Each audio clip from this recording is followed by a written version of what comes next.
Namo tassa bhagavato arahato sama sambuddhassa. Namo tassa bhagavato arahato sama sambuddhassa. Namo tassa bhagavato arahato sama sambuddhassa. Kalina dhamma sawanang etammanggala mutamanti. Ya, para hadirin saudara-saudari sekalian, selamat malam, namo buddhaya.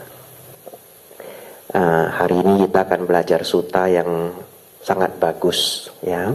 Kita akan langsung masuk karena tadi saya lihat suttanya belasan halamannya. Dan di 3 halaman terakhir, saudara-saudari, itu ada ringkasan, ya. Jadi nanti Anda sudah ikut pelajaran 10 halaman, Anda tidak harus baca balik, ya. Ya. Saudara-saudari, ada 3 halaman terakhir, ya. Ini akan menjadi ringkasan sangat menarik. Ini ringkasan yang dibuat ChatGPT, ya. Jadi sekarang AI itu membantu untuk segalanya, ya. Baik, sebentar lagi kita mulai. Anda mau baca-baca ringkasannya dulu, silahkan, ya. Tapi pesan saya akan tentu melebihi ringkasan ini, ya. Karena kalau ringkasan ini mampu mewakili pesan saya, maka tugas saya selesai, ya. Tapi dibaca-baca dulu, nanti biar lebih nyaman belajarnya. Iya, saudara-saudari, alasan saya meminta saudara-saudari membaca ringkasannya adalah karena saya perlu ngelap kacamata saya. Iya, jadi karena akhirnya sudah bersih, ya. Tapi saya mau bagi tips ini. Ini seluruh dunia ini nanti, ya. Karena saya pernah ceramah di kota kecil, ada rekamannya. Waktu saya ngajar di luar negeri, ternyata saya dapat respon. Jadi sekarang saya ngerti bahwa ini seluruh dunia, ya. Jadi sekarang saya kalau ngomong harus double hati-hati. Kalau dulu hati-hati tok, sekarang double hati-hati. Nah, jadi cerita lap kacamata sebelum kita mulai ini biar dibagi ke seluruh dunia. Tips, ya, untuk saudara-saudari yang pakai kacamata. Tidak ada yang bisa mengalahkan pembersihan kacamata itu selain sunlight, ya. Jadi cucilah kacamata Anda dengan sunlight. Kalau Anda sering kacamatanya gampang tergores, itu karena 2 hal. 1, tidak dicuci tapi hanya dilap dengan kain. Ya, bahkan dengan spray itu juga kalah, karena kadang ada debu yang lengket di lensa kita, dan kalau kita lap dia lecet. Yang kedua, biasanya kita tidur, ya, kacamata kita letakinnya terbalik. Ya, itu lama-lama juga cepat lecet. Ya, jadi kalau saudara-saudari rajin, dari baru lensanya itu, setiap hari, kalau saya setiap pagi, ya, saya cuci dengan sunlight, baru dilap dengan kain, itu sangat awet. Lensanya akan sangat clear, ya. Jadi kalau saudara-saudari yang tidak pernah mencuci lensa dengan sunlight, sekali Anda cuci, Anda tidak bisa balik lagi. Ya, Anda mau pakai kertas alkohol, ya, yang bermerek juga, semua kalah. Ya, baik, itu tips untuk saudara-saudari. Kita langsung masuk, ya. Ya, silakan bergabung. Ya, ini Pak Apollo, ya. Kalau tidak keliru, ya. Kalau keliru diedit, ya. Digha Nikaya Sigalaka Sutta, kepada Sigalaka, nasihat kepada umat awam. Teman-teman, hari ini kita belajar Digha Nikaya. Digha Nikaya itu adalah ajaran yang biasanya panjang, ya, kadang bisa sampai 34 halaman, 35 halaman. Jadi berarti, ya, Digha Nikaya urutan 31 ini termasuk yang singkat karena hanya sekitar 10 halaman.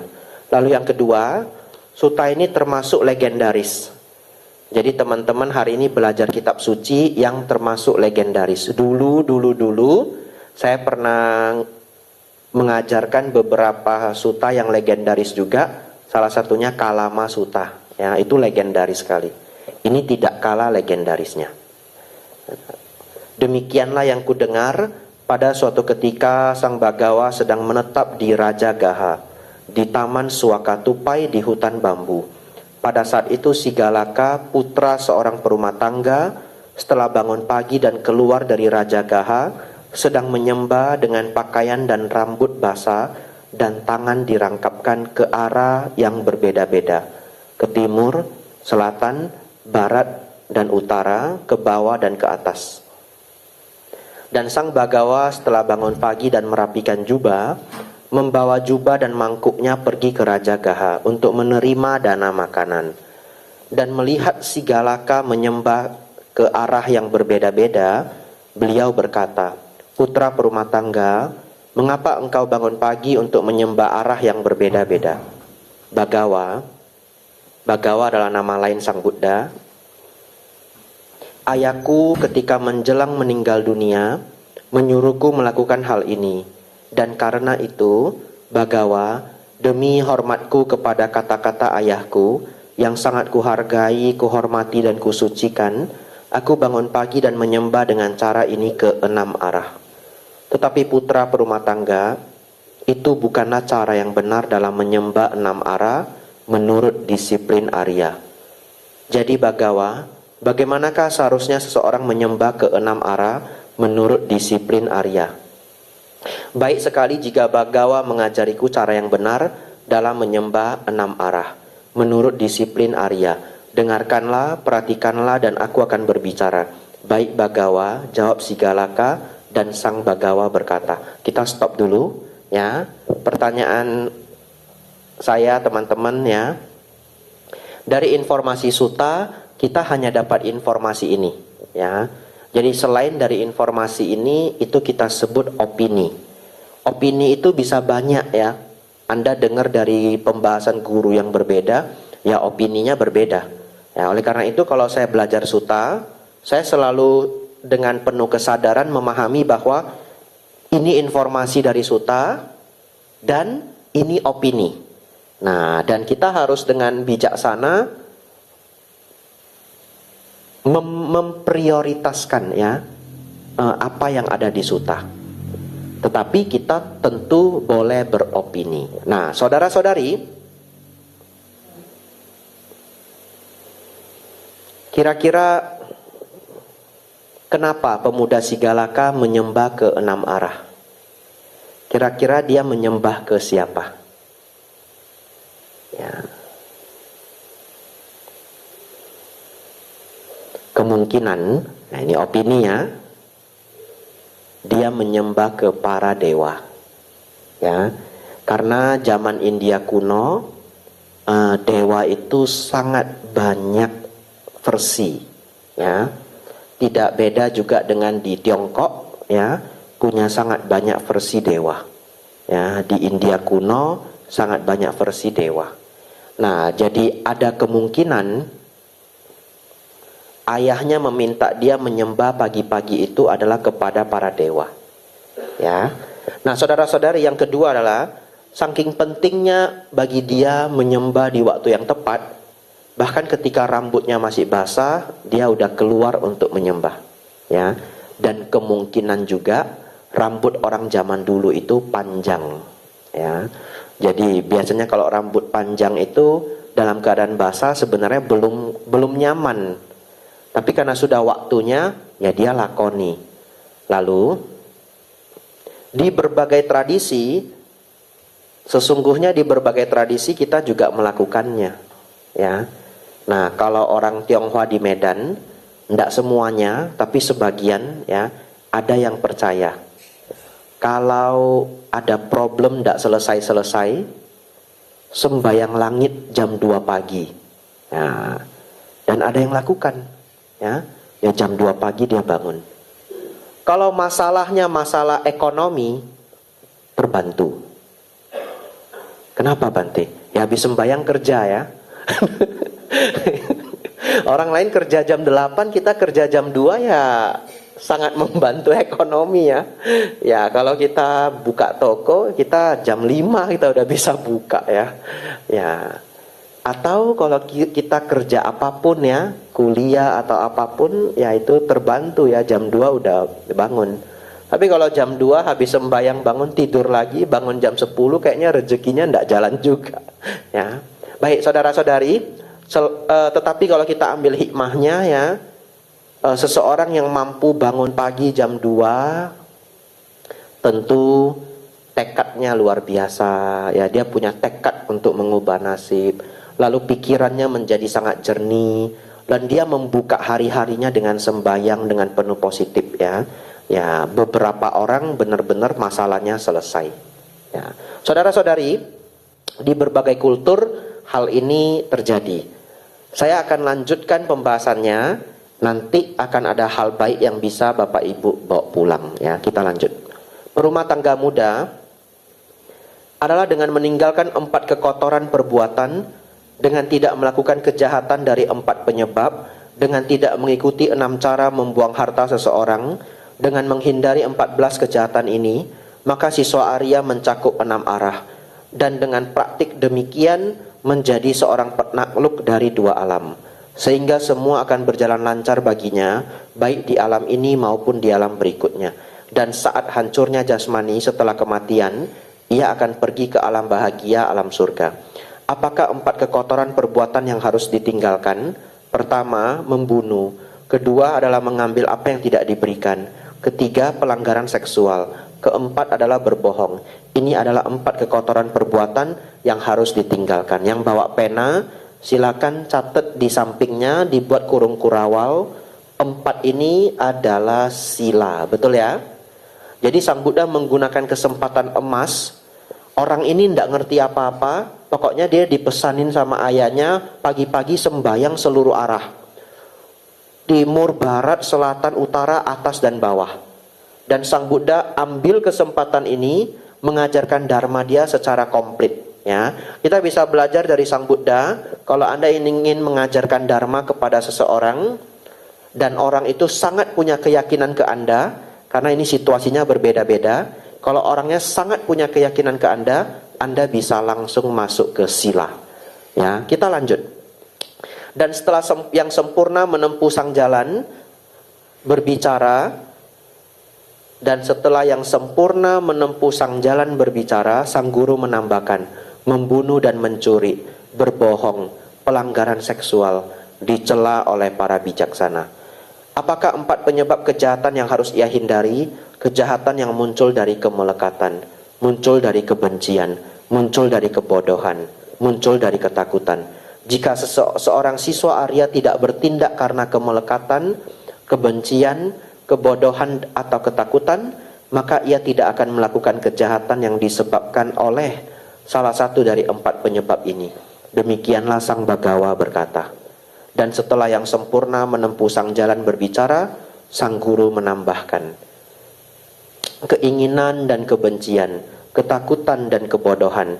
Ia yang melanggar hukum karena hal-hal ini kehilangan reputasi baiknya, seperti bulan pada paru penyusutan. Keinginan dan kebencian, ketakutan dan kebodohan. Ia yang tidak pernah menyerah pada hal-hal ini tumbuh dalam kebaikan dan reputasi, seperti bulan pada paru pengembangan. Kita stop dulu, teman-teman, saudara-saudari. Si Galaka menyembah ke 6 arah, mencari apa? Salah satu yang dicari orang kalau sembahyang adalah perlindungan. Ya, dari agama apapun, dari tradisi apapun, kalau kita sembahyang, salah satunya kita mengharapkan perlindungan. Dari dharma, sesungguhnya apa yang bisa melindungi Anda? Jawabannya adalah sila. Sang Buddha memberi sila kepada si Galaka agar dia terlindungi. Kenapa? Simple ya. Kenapa jangan membunuh? Karena orang itu bisa membalas dendam. Ya, kalau kita membunuh seseorang, kita bisa dibunuh oleh keluarganya. Ya, mungkin kalau di kota sudah tidak terjadi. Ya, tapi kalau di daerah-daerah konflik, daerah-daerah yang hukumnya kacau, ya, orang tidak bisa mengandalkan hukum. Ketika orang tidak bisa mengandalkan hukum, maka mata ganti mata, gigi ganti gigi. Jadi sebenarnya kenapa hukum itu harus ditegakkan di satu negara, dan kenapa hukum itu harus adil? Karena hukum itu menghentikan dampak konflik. Dalam artian begini, zaman dulu belum ada hukum ya, seseorang bunuh si A, adiknya si A atau kakaknya si A akan bunuh si B. Lalu kakaknya si B akan bunuh lagi keluarga yang lainnya. Betul ya? Dan ini akan balas berbalas sampai lebih kurang, ini analogi aja, perumpamaan aja. Akan berbalas sampai 16 orang gara-gara satu konflik. Tapi sejak kehadiran hukum negara, ketika seseorang membunuh, dia langsung dipanggil, dia langsung diadili. Dia langsung dijatuhi hukuman, katakanlah seumur hidup, atau bahkan hukuman mati. Selesai. Tidak ada pembalasan dendam. Oleh karena itu, hukum negara itu bisa runtuh kalau tidak adil. Nah, jadi saudara-saudari, kadang-kadang orang tidak tahu bahwa hukuman yang adil bagi tersangka adalah untuk melindungi keluarga tersangka itu sendiri. Ini kadang orang nggak sadar, ya. Nah, kalau negaranya itu tidak baik, negaranya korupsi, jaksa dan hakim disogok mati-matian, akhirnya hukuman yang harusnya 30 tahun jadi hukuman 3 tahun. Ya toh, ini entah di negara mana ya. Ya, contoh saja. Dia berpikir, wah, saya bisa bayar hukum 30 tahun jadi 3 tahun. Sebenarnya bisa saja dia sedang mencelakai keluarganya sendiri. Karena keluarga korban bisa saja tidak puas. Betul ya? Kehilangan anak, tersangkanya terhukum 3 tahun. Bagaimana puas? Lalu akhirnya jatuh korban yang lebih banyak. Jadi kehadiran hukum negara, salah satunya fungsinya adalah agar tidak terjadi balas berbalas. Konflik berhenti pada korban satu orang. Jadi saudara-saudari, kembali ke Sutta, yang bisa melindungi kita adalah moral kita sendiri, saudara-saudari ya. Klasik ya, kalau mencuri bisa terhukum oleh negara. Bahkan kalau di Indonesia kadangkala masih bisa ditangkap kemudian dipukul massal ya, dan seringnya tidak tertolong, dan juga hal-hal buruk lainnya. Nah, di sini ada yang menarik saudara-saudari. Kita baca yang bagian terakhir ya. Keinginan dan kebencian, ketakutan dan kebodohan. Ia yang melanggar hukum karena hal-hal ini kehilangan reputasi baiknya, seperti bulan pada paru penyusutan. Jadi ternyata Sang Buddha mengungkapkan bahwa orang bisa berbuat jahat karena 4 hal. Menarik ya. Orang bisa berbuat jahat karena punya keinginan, wajar ya. Misalkan ingin berkuasa.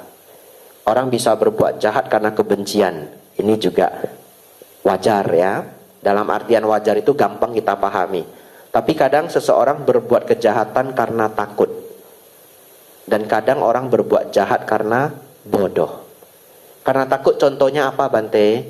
Karena takut contohnya seseorang ketemu ular di rumahnya. Takut toh? Nah, dia tidak pinter nangkapnya, tapi dia mau jaga anaknya.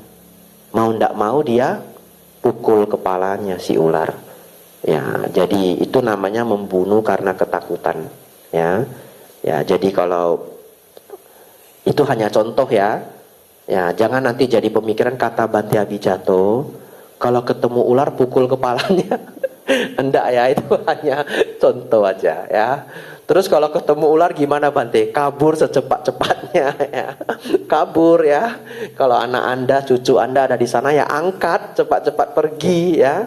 Nah, setelah itu Anda boleh telepon pemadam kebakaran ya, atau siapa aja yang punya keahlian menangkap ular ya. Sebenarnya ini di luar pembahasan tapi cukup baik ya. Jadi saya share ke Anda ya. Saya buat kode dulu. Saudara-saudari, tahun ini ya, karena tahun ini belum habis, masih 2025, saya berkunjung ke Wat Pananachat ya, wihara hutan di Thailand. Nah, pas kami perjalanan melihat, menelusuri wihara ke Kuti ya, Kutinya ya di tengah hutan begitu, tidak ada listriknya. Tiba-tiba di tengah perjalanan ketemu ular. Jadi memang di wihara hutan itu beneran banyak ularnya ya. Ularnya lewat begitu, warna coklat, kabur. Terus saya nanya bantenya, Bante, ularnya berbahaya enggak? Lalu bantenya jawab, enggak berbahaya.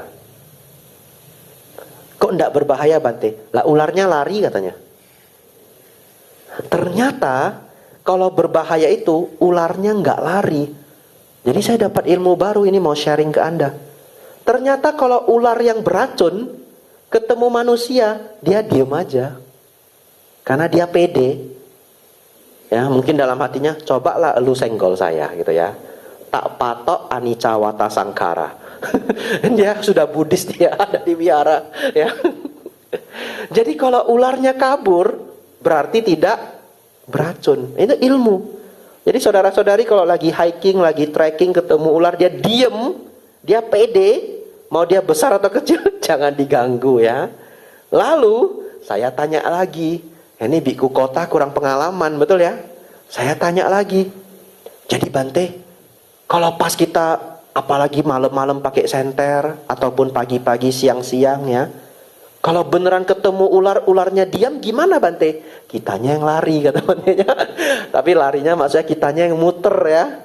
Jangan diganggu, biar aja dia di situ. Kita muter. Nah, saudara-saudari, ada Bante juga deket sama saya ya. Kalau datang ke Solo boleh ditanyain ya, Bante Atamedo ya. Bante Atamedo itu tinggal di wihara hutan di Bangka 2,5 tahun. Nah, itu baru sudah piawai dengan ular ya. Nah, saudara-saudari, saya tanyain juga, Auso kalau ketemu ular jadi gimana ilmunya? Nah, ilmunya adalah jangan ditiru ya. Saya takut juga Anda tiru lalu kepatok di kaki ya. Ya, anicca wata sangkara juga ya. Ilmunya adalah dia cari kayu yang panjang, lalu ularnya itu dibikin capek. Nggak dipukul ya, dibikin capek. Jadi kayak digerakin sana, gerakin sini. Tapi saya pikir itu perlu skill juga ya. Ular itu nggak ada kakinya. Nah, jadi didorong-dorong sampai dia capek ya. Setelah dia capek, baru diangkat, bawa jauh-jauh, lalu ditinggalkan di tempat yang jauh. Ya, ini bagian sudah terbiasa. Ya, ularnya dibikin capek. Ya, jangan ditiru. Disclaimer sekali lagi ya, saudara-saudari. Seseorang bisa berbuat kejahatan karena ketakutan. Kalau kebodohan Bante, kalau kebodohan itu misalnya kalau dalam kisah-kisah Dharma adalah Anggulimala sebelum menjadi biku, ya. Karena dihasut, karena ditipu, karena dicuci otak, seseorang bisa berbuat jahat. Ya, apalagi kadang karena tercuci otak, dia berbuat jahat, dia pikir itu mulia atau bagus. Ya, itu berbuat jahat karena kebodohan. Nah, oleh karena itu kita hindari keempat hal ini. Kita lanjut saudara-saudari. Dan apakah 6 cara membuang harta seseorang yang tidak boleh diikuti? Ketagihan pada minuman keras, obat-obatan yang menyebabkan kelambanan adalah cara pertama menghabiskan harta. Berkeliaran di jalanan pada waktu yang tidak tepat adalah cara kedua. Mengunjungi tempat hiburan adalah cara ketiga. Ketagihan berjudi adalah cara keempat. Bergaul dengan teman-teman jahat adalah cara kelima. Kemalasan yang menjadi kebiasaan adalah cara keenam. Kenapa Sang Buddha membuat angka 6? Karena dia menghormat ke 6 arah, ya. Ada 6 bahaya yang terdapat dalam ketagihan pada minuman keras dan obat-obatan yang menyebabkan kelambanan, menghabiskan uang yang ada sekarang, meningkatkan pertengkaran, mengalami penyakit, kehilangan nama baik, membuka rahasia buruk seseorang, dan melemahkan kesadaran. Ya, jadi saudara-saudari, hindari minum-minuman keras ya, apalagi narkoba, obat-obatan. Nah, kalau ada ya, karena ini online juga, yang dengar nanti mungkin banyak orang. Kalau ada yang dengar ini dan masih senang minum-minuman keras ya, nasihat saya adalah dikurangi pelan-pelan ya, dikurangi pelan-pelan. Ya, sehari dikurangi sedikit bertahap ya. Seminggu dikurangi sedikit, ya lama-lama makin sedikit ya. Kalau dari biasanya 3 gelas ya jadi 2 gelas, itu aja udah prestasi luar biasa. Dari 2 gelas nanti jadi 1,5 gelas, ya. Dari 1,5 gelas nanti jadi 1 gelas, ya. Kenapa Bante tidak sekalian berhenti saja?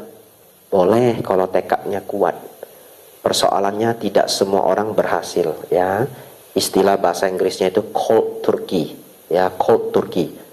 Turki dingin, ya, itu idiom, ya. Cold turkey langsung berhenti, ya. Mulai hari ini saya tidak mau lagi merokok demi anak saya, langsung berhenti. Nah, itu cold turkey. Kalau kuat tekadnya berhasil. Tapi kalau gagal gimana? Nah, dicicil, ya, dicicil, ya, apa boleh buat, ada gagal, ya toh, ya, 3 gelas kurangi, sisa 1 gelas. Udah sisa 1 gelas kan seneng toh, tiba-tiba stres, balik lagi 3 gelas, ya. Waduh, jangan, ya, ya, tetap 1 gelas, ya, kurangi pelan-pelan, ya. Akhirnya tinggal 1/2 gelas. Nah, tinggal 1/2 gelas kan udah ndak mabuk, betul, ya? Ya, ngangetin badan. Berarti boleh ya Bante 1/2 gelas? Saya tidak ngomong begitu, ya. Serba salah ini kalau ceramah, ya. Ya. Hanya dari 3 gelas menjadi 1/2 gelas itu prestasi yang sangat luar biasa. Ya, kita lanjut. Ada 6 bahaya yang terdapat dalam keterikatan pada perbuatan berkeliaran di jalanan pada waktu yang tidak tepat. Seseorang tidak memiliki pertahanan dan tanpa perlindungan. Ini maksudnya ya dia bisa dipukul orang, bisa dibunuh orang, ya, kalau dia ada yang membenci. Dan demikian pula dengan istri dan anak-anaknya. Dan demikian pula dengan hartanya. Ia dicurigai atas suatu tindak kejahatan. Dan ia bisa menjadi korban laporan palsu. Dan ia mengalami segala jenis ketidaknyamanan. Ya, saudara-saudari, jangan lupa ini adalah 2600 tahun yang lalu, ya. Di zaman itu barangkali di atas jam 8 sudah gelap semua. Di atas jam 6 pun sudah gelap semua. Ya, namanya zaman dulu. Kalau zaman sekarang kita di kota, ada beberapa kota yang aktif terus 24 jam, ya. Tapi itu juga tidak semua daerah, ya, barangkali itu tidak diasosiasikan seperti dulu. Tapi bagaimanapun di zaman yang sangat modern ini pun, kalau kita keluyuran jam 2, jam 3 pagi, kebanyakan aktivitasnya juga tidak terlalu bagus, ya, kecuali bekerja. Ya, oleh karena itu, kurangi keluyuran malam. Ada 6 bahaya yang terdapat dalam kebiasaan mengunjungi tempat hiburan. Seseorang selalu berpikir, di manakah tariannya, di manakah nyanyiannya, di manakah mereka memainkan musik, di manakah mereka bercerita, di manakah tepuk tangannya, di manakah genderangnya. Yang artinya orang jadi tidak fokus, ya. Pemikirannya cuma entertainment saja. Kehidupan jadi tidak berkembang. Ada 6 bahaya yang terdapat dalam perjudian. Ini bagus, ya. Ya, saya sangat senang alasan tidak boleh berjudi yang dibuat oleh Sang Buddha. Sangat logis, ya. Jadi Anda kalau diantara ini online juga, ya, tidak tahu siapa nanti masih adiktif, ketagihan dengan berjudi, ya, ini boleh dicatat, kemudian ditempelin, ya, di dekat, di dompet juga boleh, ya. Jadi setiap mau berjudi merasa bersalah, ya. Ada 6 bahaya yang terdapat dalam perjudian. Pemenangnya akan dimusuhi, yang kalah meratapi kekalahannya. Ia menghilangkan kekayaannya yang ada sekarang. Kata-katanya tidak dipercaya di dalam suatu perkumpulan. Ia dipandang rendah oleh teman-teman dan rekan-rekannya. Tidak ada yang mau menikah dengannya, karena seorang penjudi tidak akan mampu memelihara seorang istri. Ya, ini bahasa kuno memelihara, ya, tapi ndak elok, ya. Tapi ini 2600 tahun yang lalu, tradisi di India, istri adalah miliknya suaminya. Kata istri itu bahasa Sanskerta artinya wanita. Suami artinya pemilik, ya, atau kadang juga artinya tuan, ya. Jadi wanita miliknya tuan, maka dipanggil suami, ya. Istri artinya sekadar wanita. Oleh karena itu di zaman sekarang kita harus ganti supaya sopan, karena seorang penjudi tidak mampu menyokong seorang istri, ya. Kita lanjut. Ada 6 bahaya terdapat dalam pergaulan dengan teman-teman jahat. Para penjudi, orang rakus, pemabuk, pembohong, penipu, pengganggu menjadi teman-temannya. Ya. Ada 6 bahaya yang terdapat dalam kemalasan. Ini juga terkenal ya saudara-saudari. Syair ini sangat terkenal dalam Dharma. Kalau Anda punya teman yang terlalu malas, ini kirimin ini ya. Ya bercanda ya, jangan serius ya. Nanti Anda dapat musuh tambah 1 orang. Tapi orang malas itu selalu berpikir begini, terlalu dingin, ia tidak bekerja. Terlalu panas, ia tidak bekerja. Berpikir terlalu pagi, ia tidak bekerja. Berpikir terlalu larut, ia tidak bekerja. Berpikir terlalu lapar, ia tidak bekerja. Berpikir aku terlalu kenyang, ia tidak bekerja. Demikianlah Sang Bhagawa berkata. Ya, jadi orang malas itu, kalau di bahasa Indonesia katanya orang malas enggak ada obatnya. Ya. Jadi kalau orang rajin itu kebalikan dari ini. Ya, sebenarnya dipikir-pikir menarik ya. Kalau orang rajin itu berpikirnya terbalik. Pas terlalu dingin dia bilang apa? Kerja dulu biar hangat, betul ya? Ya kerja dulu biar badannya hangat. Pas terlalu panas dia ngomongnya apa? Panas ini biar semangat, kerja dulu. Ya ada saja selalu idenya. Terlalu pagi dia berkata, wah syukur saya ngerebut rezeki orang dulu. Ya berangkat pagi-pagi. Ya, terlalu larut bagaimana? Ini kalau saya. Dulu saya kerja sampai malam banget farmasi. Saya bangga. Ya, saya punya kebanggaan tersendiri. Saya kerja sampai jam 1, kadang jam 2 malam, tidak sering. Ya, kebanyakan jam 11 malam. Waktu itu saya masih sangat muda. Saya punya kepuasan tersendiri karena di umur 18, 19, 20 saya bisa bekerja sehebat ini. Saya akan bangga dengan diri saya 10 tahun yang akan datang. Ya, itu pemikiran saya. Keluarnya jam 6 pagi loh saudara-saudari. Jadi bisa jam 6 pagi kerja, ya nanti siang istirahat, sore istirahat, malam kerja lagi. Di farmasi jamnya tidak tetap, tapi saya happy banget. Ya, selama saya bekerja, saya sangat bahagia. Jadi walaupun larut ya, saya sangat happy. Lalu mama saya yang tidak happy ya. Karena namanya orang tua cemas ya, anaknya kerja pulang jam 12, jam 1. Ya. Saudara-saudari, aku terlalu lapar, ia tidak bekerja. Aku terlalu kenyang, ia tidak bekerja. Ya. Dan setelah yang sempurna menempuh sang jalan berbicara, sang guru menambahkan, beberapa adalah teman minum, dan beberapa menyatakan persahabatannya di depanmu. Saudara-saudari, ini yang akan saya baca panjang ini seperti syair-syair indah Sang Buddha. Ya, karena sudah diterjemahkan ke bahasa Indonesia, kita tidak merasakan keindahannya. Maksudnya apa? Seperti kalau kita berpantun lalu diterjemahkan ke bahasa lain kan ritmenya lari. Betul ya? Jadi sebenarnya kadangkala ajaran Sang Buddha yang berbentuk syair ini kalau dalam bahasa aslinya itu sangat indah. Oleh karena itu kadangkala selesai seseorang mendengarkan syair dari Sang Buddha, dia bisa sangat tergugah. Kenapa? Karena syair itu menunjukkan tingkat cendekianya Sang Buddha. Nah itu yang nggak bisa kita rasakan, karena kita nggak bisa bahasa Pali. Tapi saya mau menjelaskan ke saudara-saudari, jadi Anda bisa menangkap syair ini setidaknya dengan keindahan lebih ya. Akan saya baca. Beberapa adalah teman minum, dan beberapa menyatakan persahabatannya di depanmu. Tapi mereka yang adalah teman-teman di saat engkau membutuhkan, merekalah sahabat sejati. Tidur larut malam, melakukan pelanggaran seksual, bertengkar, melakukan kekejaman, teman-teman jahat dan kekikiran. 6 hal ini menghancurkan seseorang.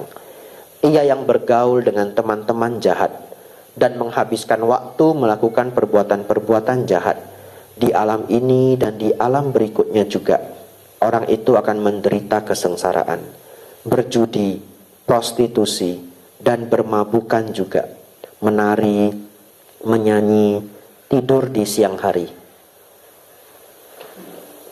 berkeliaran pada waktu yang salah, bergaul dengan teman-teman jahat, dan kekikiran menghancurkan seseorang. Ia bermain dadu dan meminum minuman keras dan berpergian bersama istri-istri orang lain. Ia mengambil jalan yang rendah, hina, dan memudar seperti bulan pada paru penyusutan, pemabuk, hancur dan jatuh miskin. Semakin banyak minum, semakin haus. Bagaikan batu di dalam air akan tenggelam. Segera ia akan kehilangan sanak saudaranya. Ia yang menghabiskan hari-hari siangnya dalam tidur dan terjaga pada malam hari, menyukai kemabukan dan prostitusi, tidak mampu mempertahankan rumah yang layak. Sebelum saya lanjut, saudara-saudari, ini harus diingat, ini adalah situasi 2600 tahun yang lalu. Orang zaman dulu tidak punya lampu listrik seperti kita. Oleh karena itu saya pikir umumnya rumah, ya, karena waktu saya kecil saya sering temani papa saya masuk ke kampung-kampung. Ya, di kampung-kampung beberapa daerah ada yang masih pakai lampu teplok pada saat itu. Ya, kalau udah malam udah nggak ada aktivitas. Ya, jadi bisa dibayangkan 2600 tahun yang lalu, saya pikir orang jam 8 malam udah pada tidur semua. Jadi tidak boleh tidur siang. Nah, kalau zaman sekarang Anda tidur siang sudah tidak keliru. Kenapa? Malamnya masih kerja. Betul ya? Ya, jadi kenapa ini saya renung-renungkan opini saya, kenapa tidur siang itu kayak salah di zaman Sang Buddha? Karena orang tidurnya cepat, ya. Nah, oleh karena itu kita lanjutkan. Terlalu dingin, terlalu panas, terlalu larut, mereka mengeluh. Kemudian mengesampingkan pekerjaan mereka, hingga setiap kesempatan yang telah mereka miliki untuk melakukan kebajikan terlepaskan. Tetapi ia yang menganggap dingin dan panas tidak berarti apa-apa, dan seperti seorang laki-laki melaksanakan tugas-tugasnya, kegembiraannya tidak akan berkurang. Putra perumah tangga, ada 4 jenis ini yang dapat terlihat sebagai musuh dalam samaran teman. Ini bagus Bapak Ibu Saudara, Anda yang punya pena, Anda tandai paragraf ini, ya. Karena salah satu yang sering membawa kehancuran bagi seseorang adalah salah berteman, ya. Dan uniknya itu tidak hanya pada anak remaja. Dalam pengalaman saya mendengar banyak cerita orang, kadangkala orang di umur 20 bisa ditipu teman. Di umur 30 pun bisa ditipu teman. Betul ya? Umur 50 pun masih bisa ditipu teman. Gawatnya yang ditipu teman, ada yang S1, ada yang S2, ada yang S3 juga. Itu artinya kalau tidak hati-hati, sepintar apapun seseorang bisa tertipu, ya. Oleh karena itu Sang Buddha wanti-wanti, hati-hati, jangan dekat dengan teman yang buruk. Oleh karena itu ini ciri-cirinya. Putra perumah tangga, ada 4 jenis ini yang dapat terlihat sebagai musuh dalam samaran teman. Pertama adalah orang yang mengambil seluruhnya. Kedua adalah orang yang banyak bicara. Ketiga adalah orang yang suka menyanjung. Dan keempat adalah teman dalam berfoya-foya. Kita lanjut ya, semua ada penjelasannya. Orang yang mengambil seluruhnya dapat dilihat sebagai seorang teman palsu untuk 4 alasan. Ia mengambil semuanya. Ia menginginkan banyak dengan mengeluarkan sedikit. Apa yang harus ia lakukan? Ia lakukan karena takut. Dan ia mencari demi dirinya sendiri. Ya, kita stop dulu sebentar. Saudara-saudari, ada satu buku, ya. Bukunya belum saya baca. Aduh, saya bahkan lupa judulnya. Kalau nggak salah judulnya The Giver, ya. Tapi saya belum baca. Yang nulis Adam Grant. Nah, di buku itu menjelaskan manusia itu ada 3 tipe. Tipe yang pertama namanya pemberi, the giver. Jadi dari lahir aja ya memang dia senang memberi. Ya, dari kecil kita udah lihat dia senang memberi. Yang kedua namanya adalah the matcher. Dalam bahasa Inggris match itu artinya cocok. Match itu seperti adil gitu ya. Ya, sesuai. The matcher itu dia sesuaiin aja. The matcher itu apa? Saudara kasih 1, dia balas kasih 1. Saudara kasih 2, dia balas kasih 2. Tapi ada orang nomor 3, saudara-saudari, namanya adalah the taker, si pengambil. Dia ngambil aja, dia tidak pernah ngasih. Ya, Jadi saudara-saudari dalam kehidupan sehari-hari, semoga Anda berkawan dengan yang nomor 1 dan yang nomor 2. Nomor 2 masih bagus. Dikasih 1 dibalas 1. Dikasih 1 dibalas 1. Masih bagus. Tapi kalau Anda lihat ada orang di pertemanan Anda, dia ciri-cirinya sangat taker, apa aja dia ambil, mungkin bukan barang Anda, tapi dia sering cerita dia ambil barang saudaranya, ambil barang teman lainnya. Ya, jadi kita bisa melihat ciri-cirinya, ini orang tidak ada kedermawanannya. Saya pikir Anda harus lampu kuning ya. Mungkin Anda bertemu tipe ketiga. Ya, berusahalah dapat tipe 1, tipe 2.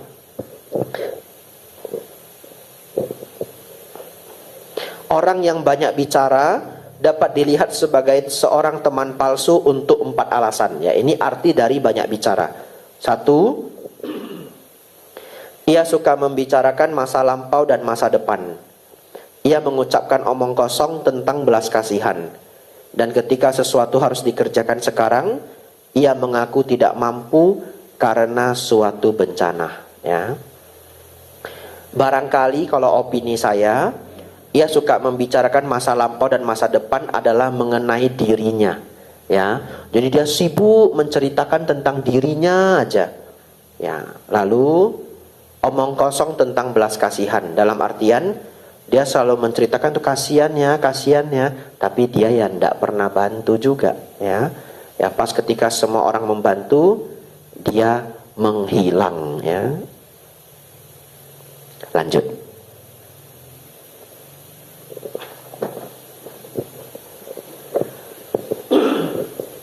Orang yang suka menyanjung dapat dilihat sebagai seorang teman palsu untuk 4 alasan. Ia menyetujui perbuatan jahat. Ia menolak perbuatan baik. Ia memujimu di hadapanmu dan ia mencelamu di belakangmu. Ya. Saya stop dulu teman-teman ya. Saya stop dulu. Paragraf ini kelihatan hanya seperti satu paragraf di antara banyak paragraf lainnya. Tapi saya mau tekankan lagi, paragraf ini penting ya. Yang baru saya omongin barusan Anda boleh beri tanda. Kenapa?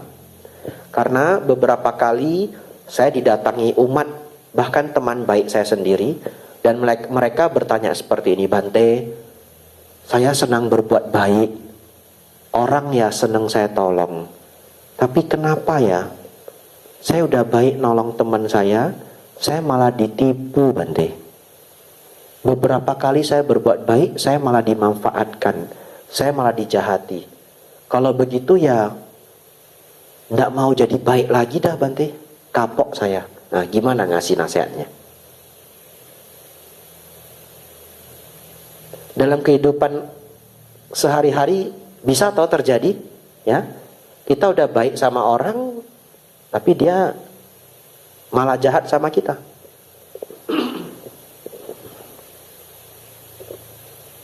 Aduh, ada cerita menarik tapi ini direkam ya. Tak samar-samarin ya. Ya, enggak boleh yang asli. Tak samar-samarin. Jadi saudara-saudari, bisa terjadi ya, seseorang ditelepon temannya mau minjam duit, katanya ayahnya sakit. Karena si A ini baik sekali, ndak tega ya, padahal bukan teman yang terlalu dekat juga, akhirnya dipinjemin besar lagi, seharga 1 mobil listrik yang murah. Ya, nah 1 mobil listrik yang murah, dipinjemin duitnya. Sialnya, Anda mungkin menebak enggak dibalikin duitnya ya. Kalau enggak dibalikin duitnya, itu sial 1 kali, saudara-saudari. Ini sial 2 kali. Saya belum pernah ketemu kasus ini. Kalau dia lapor ke saya duitnya enggak dibalikin, itu normal. Karena umumnya orang berutang itu dia sangat sulit membalikkan uang. Ngerti ya? Karena dia berutang karena dia lagi jatuh. Lagi jatuh, nambah utang lagi, gimana bayarnya? Itu sangat wajar. Jadi bahkan papa saya dulu ngajarin, kalau orang jatuh datang ke kamu berutang, kalau memang kamu mau pinjemin, anggap aja duitnya hilang. Jadi saya malah diberi nasihat, kalau ndak sanggup minjemin, misalkan dia pinjam 100 juta, kita ndak sanggup, ngasih aja 20 juta. Saya diajari seperti itu. Karena kalau dipinjemin 100, anggap aja hilang. Karena dia lagi jatuh, sangat sulit untuk kembali. Kecuali dia minjam uang untuk dagang dan usaha, betul ya? Tapi kalau dia minjam uang untuk dagang usaha dan dagang usahanya masih sehat, sebenarnya bank juga happy-happy aja meminjamkan. Kenapa harus ke kita, betul ya? Ya, tapi singkat cerita, kalau dia tidak mampu membayar utang ini karena ayahnya sakit, sialnya masih satu kali. Rasanya masih ada kebajikannya ya, membantu orang tuanya seseorang itu keluar dari penyakit. Ternyata uang ratusan juta itu dipakai foya-foya. Ayah kandungnya sendiri tidak diobati. Coba, parah sekali ya. Ya, ini kisah nyata yang sudah berusaha saya samar-samarkan. Ya, saudara-saudari, apa nasihat untuk orang yang senang berbuat baik, tapi jangan sampai dibodohi orang? Kalau kata Bante Utomo, jangan jadi orang bodoh baik hati. Ingat ya, jangan jadi orang bodoh baik hati. Nah, kalau bahasa Sutta, Sang Buddha mengatakan, pilih temanmu dengan baik. Itu ya, pilih temanmu dengan baik. Oleh karena itu, kalau Bapak Ibu Saudara atau siapapun yang di online merasa pernah mengalami ini, itu artinya filter Anda untuk melihat orang lain kurang bagus. Filternya harus di-upgrade. Oleh karena itu, paragraf ini menjadi penting ya. Saya baca sekali lagi paragraf ini. Teman palsu untuk 4 alasan. Ia menyetujui perbuatan jahat ya. Ketika Anda cerita, Anda mukul orang, Anda marahin orang, dia kagum banget. Bagus, bagus. Kamu tampar dia ya? Bagus, 2 jempol. Berapa kali kamu tampar dia? 2 kali, lain kali 4 kali ya. Itu sudah lampu kuning ya. Ia menolak perbuatan baik. Anda kirim dana ke Wihara Dharma Sundara toh, ketahuan sama dia transferannya. Ini kamu transfer kemana? Ke wihara. Ngapain kamu berbuat baik? Itu wihara kamu nggak berdana juga hidup-hidup aja. Misalkan ya, ya itu ciri-ciri ya. Ya, jadi ketika seseorang menolak atau marah ketika Anda berbuat baik, apalagi perbuatan baiknya itu langsung ke pribadi, Anda harus lampu kuning. Apa maksudnya langsung ke pribadi? Contoh, Anda pulang-pulang sore-sore cerita ke teman Anda, tadi saya nampak anak kecil jatuh ya, sama keluarganya, sama bapaknya jatuh kecelakaan, naik motor bonceng bertiga sampai luka-luka. Aduh, kasihan sekali. Cepet-cepet ya, kalau menurut saya ya mereka kesulitan, cepet-cepet tak kasih 500.000. Ya saya agak berat juga ya, sudah tanggal tua, tapi ya udahlah, biar mereka berobat. Lalu respon teman Anda adalah, kok bodoh sih kamu? Nah itu, Anda harus lampu kuning. Ya, kalau kebaikan ke lembaga, kebaikan ke organisasi, mungkin kita masih bisa berlogika, kan ada orang lain yang bantu, betul ya? Kalau ini adalah kebaikan yang dimana Anda seperti orang yang ditunjuk untuk membantu. Karena orang yang perlu bantuan itu sudah di depan mata Anda. Dan Anda memilih membantu. Kalau 500.000 kebanyakan, 200.000 deh, 100.000 deh. Dan dia tetap marah. Begitu Anda dapat teman dengan ciri-ciri seperti itu, Anda lampu kuning. Begitu ya, Anda lampu kuning. Ia memujimu di hadapanmu dan mencela di belakangmu. Ini juga lampu kuning ya. Semoga saudara-saudari di sini jadi teman baik ya. Kalau Anda mengaku dia best friend Anda, dalam percakapan dimanapun lindungi dia. Ya, itu baru namanya best friend. Lanjut. Teman dalam berfoya-foya dapat dilihat sebagai teman palsu untuk 4 alasan. Ia mendampingimu ketika engkau sedang minum minuman keras, ketika engkau sedang berkeliaran di jalan pada waktu yang tidak tepat, ketika engkau mengunjungi tempat hiburan, dan ketika engkau sedang berjudi. Demikian sang Bagawa berkata. Dan setelah yang sempurna menempuh sang jalan berbicara, sang guru menambahkan, teman yang mencari apa yang dapat ia peroleh, teman yang mengucapkan omong kosong, teman yang sekadar menyanjungmu, teman yang mendampingi dalam berfoya-foya. Empat ini adalah musuh yang sesungguhnya, bukan teman. Ia yang bijaksana mengenali ini, harus menjauhkan diri dari mereka, seperti dari jalan yang menakutkan. Silakan garis bawahi, harus menjauhkan diri dari mereka. Jadi kalau Anda waktu sekolah diajari, hidup ini jangan pilih-pilih teman, hendak baik ya. Ya, saya beritahu Anda sudah salah peribahasa ya. Dari Dharma yang diajarkan Sang Buddha adalah harus menjauhkan diri dari mereka ya. Jadi kalau saudara-saudari punya teman yang selalu memberikan efek buruk, jangan takut ya, hindari pelan-pelan. Jangan hindarinya frontal, tidak sopan ya, tapi hindarinya pelan-pelan ya supaya sopan. Apalagi ini Surakarta, ini Solo toh, harus sopan ya. Terlebih kalau bagi saya yang buruk itu adalah penghasut rumah tangga ya. Penghasut rumah tangga itu apa? Kalau Anda punya konflik dengan istri atau suami, lalu curhat ke teman baik, dia selalu membuat Anda semakin panas. Saran saya Anda jangan curhat ke dia lagi. Saya tidak menyarankan jangan berteman dengan dia lagi, enggak. Tapi Anda cari orang curhat yang lain. Kenapa? Siapa sih yang di rumah tangga nggak ada cekcok sedikit atau banyak, betul enggak? Itu ya wajar ada cekcok sedikit atau banyak. Carilah teman Anda yang sifatnya itu seperti kulkas, membuat Anda dingin ya.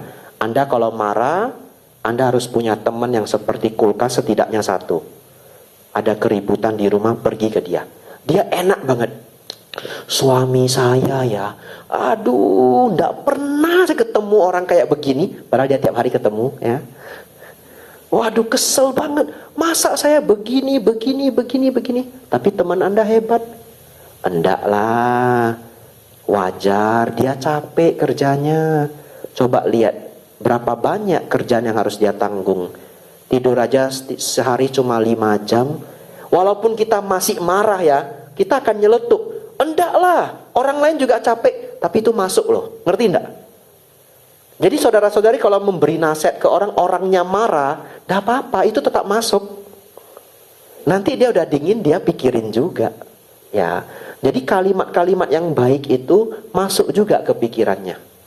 Lalu temannya bisa sangat bagus memberitahu, semua orang begitu. Sabar aja, semua orang begitu. Suamimu itu udah bagus, beneran. Agak galak sedikit, ya udah. Manusia tidak sempurna. Tak ada gading yang tak retak.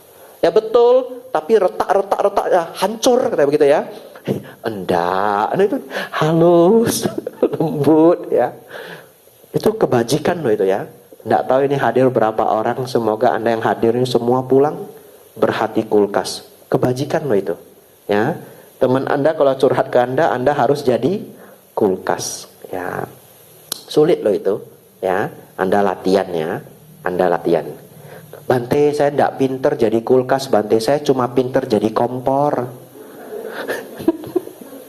Baik, tak kasih ilmunya. Diam aja, diam. Diam aja, ya. Setidaknya kompornya tidak nyala. Ya, kesel banget saya sama istri saya atau sama suami. Kesel banget. Iya, gitu aja. Iya ya, iya gitu. Aduh, pusing ya. Berat ya, kalau saya gitu-gitu aja kalau saya tidak tahu harus merespon apa. Pusingnya, berat ya. Aduh, gitu-gitu aja. Aduh, sabar ya. Aduh, itu tidak jadi kompor, betul ya?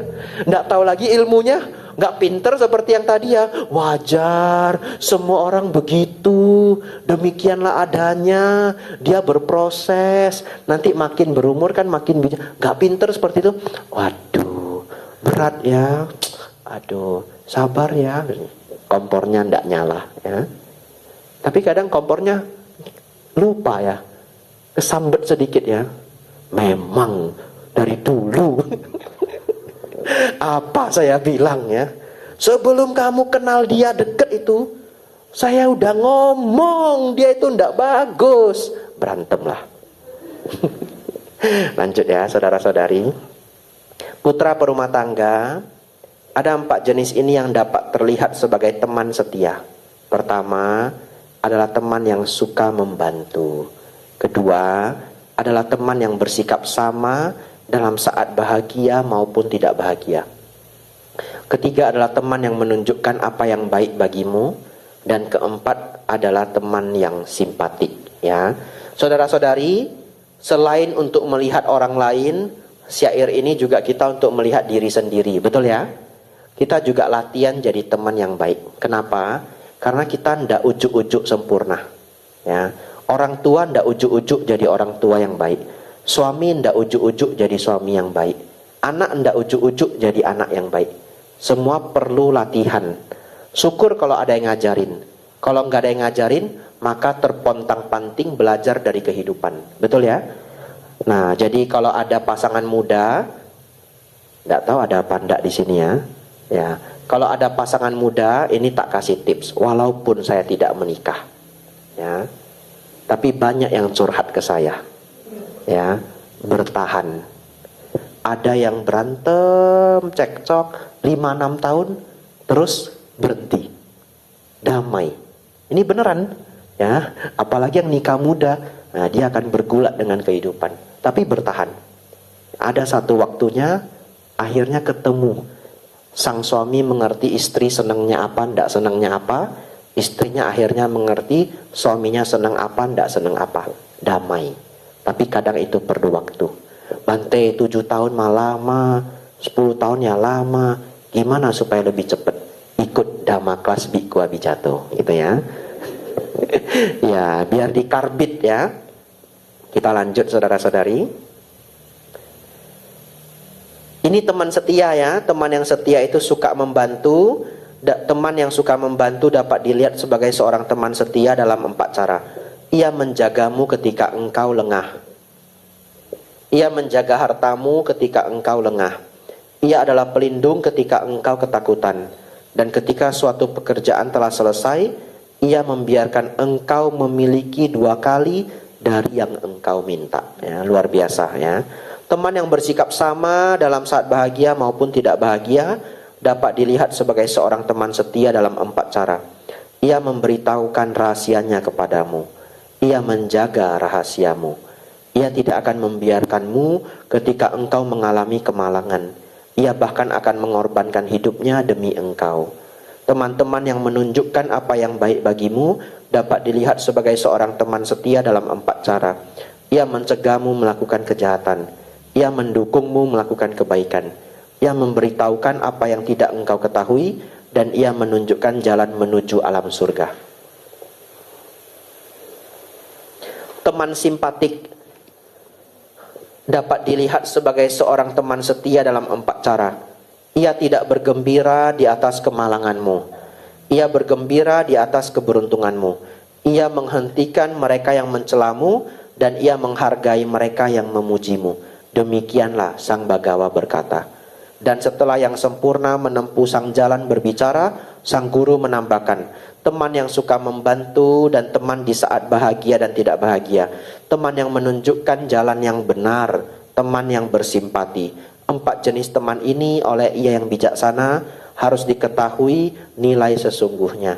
Dan ia menghargai mereka dengan sepenuh hati, bagaikan seorang ibu terhadap anak kesayangannya. Silakan digarisbawahi, bagaikan seorang ibu terhadap anak kesayangannya. Jadi kalau saudara-saudari Anda sudah punya filter, Anda udah bisa lihat ya yang mana teman baik, yang mana teman tidak baik. Dan Anda sudah dapat teman baik ini, jaga sebaik mungkin. Kenapa? Dari pengalaman saya, bertambahnya umur, kita semakin sulit loh nyari teman. Betul ya? Ya. Pas kita dulu sekolah remaja, kita berteman Semua orang itu berteman tidak banyak menggunakan topeng. Karena tidak ada kepentingan, masih anak sekolah, nggak ada kepentingan. Jadi kalau teman sekolah kita mana yang baik, mana yang nggak baik itu terbaca karena kita bersama selama belasan tahun. Tapi begitu kita sudah umur 27 ke atas, 28 ke atas, kita sudah berbisnis, nggak bisa lihat lagi. Ya, orang datang ke kita itu sebenarnya ingin berkawan atau ingin koneksi, betul ya? Apalagi kalau Anda berbisnis, apalagi kalau Anda sukses di usia muda atau sukses di umur apapun. Jadi semakin Anda berumur, semakin sulit loh dapat teman sebenarnya. Ya. Oleh karena itu, kecuali orangnya supel ya, supel, banyak komunitas. Nah kalau di umur berapapun pengen dapat teman yang lebih ikhlas, lebih tulus, mungkin komunitas ya, di wihara, ikut komunitas sepedaan. Nah di situ kan nggak banyak kepentingan, ya ikut klub bela diri, ikut klub apa gitu. Nah di situ pertemanannya lebih organik ya kalau istilahnya. Saudara-saudari, oleh karena itu bertambahnya umur kita semakin sulit mendapatkan teman, apalagi kalau yang sibuk banyak pekerjaan, jarang ketemu orang. Saran saya, ini ilmu mahal ya, ini ilmu mahal. Teman yang kita tahu dia baik, jaga dengan baik. Ini ilmu mahal dari saya. Ya, bahkan Sang Buddha mengatakan, jaga seperti anak kesayangan Anda sendiri. Lalu ini ilmu yang sudah saya berikan dulu, tapi pasti sudah lupa. Tak kasih lagi ilmu ini. Ini ilmu mahal juga. Kalau Anda punya teman yang Anda tahu dia baik, karena sudah berteman 10 tahun, Anda tahu dia bukan orang yang akan mendorong Anda ke jurang. Ngerti ya? Anda tahu dia adalah orang yang dititipin koper, nggak ada apapun yang akan hilang. Teman yang benar-benar baik. Ingat, teman yang baik ini satu ketika bisa salah ngomong. Ini ilmu berharga. Orang itu bisa salah ngomong. Satu hari ngomongnya kasar sekali, ya, atau jelek sekali omongannya itu. Ingat, jangan rusak hubungan Anda karena satu kalimat, dua kalimat itu. Itu saran saya. Karena Anda tahu selama 10 tahun ini dia teman baik. Cari teman baik susah loh. Dan namanya orang itu ngomong bisa kasar. Apalagi kalau selalu bertemu, betul ya? Ya, kadang orang tua aja tidak sengaja bisa ngomong kasar ke anak. Karena lagi panas, tensi 180, betul ya? Ya, atau kadang suami bisa ngomong kasar ke istri dan sebaliknya. Yang perlu kita lihat tidak hanya ucapannya, tapi hatinya. Ya, oleh karena itu kalau Anda menemukan itu, kalau Anda tetap sangat sakit hati, wajar namanya manusia, mundur dulu. Seminggu nggak ketemu dulu, 2 minggu nggak ketemu dulu, atau sekadar bertemu, jaga jarak dulu. Tapi nanti hati sudah dingin, betul ya? Bersahabat lagi. Karena nyari teman baik itu sulit. Ya, teman yang tidak akan mendorong Anda ke jurang. Teman yang tidak akan nyuri barang Anda kalau Anda titipin koper. Bahkan teman yang kita udah tahu baik banget, anak aja dititipin, betul enggak? Ya, saking percayanya, anak bisa kita titipin. Kalau Anda punya teman seperti itu, jaga.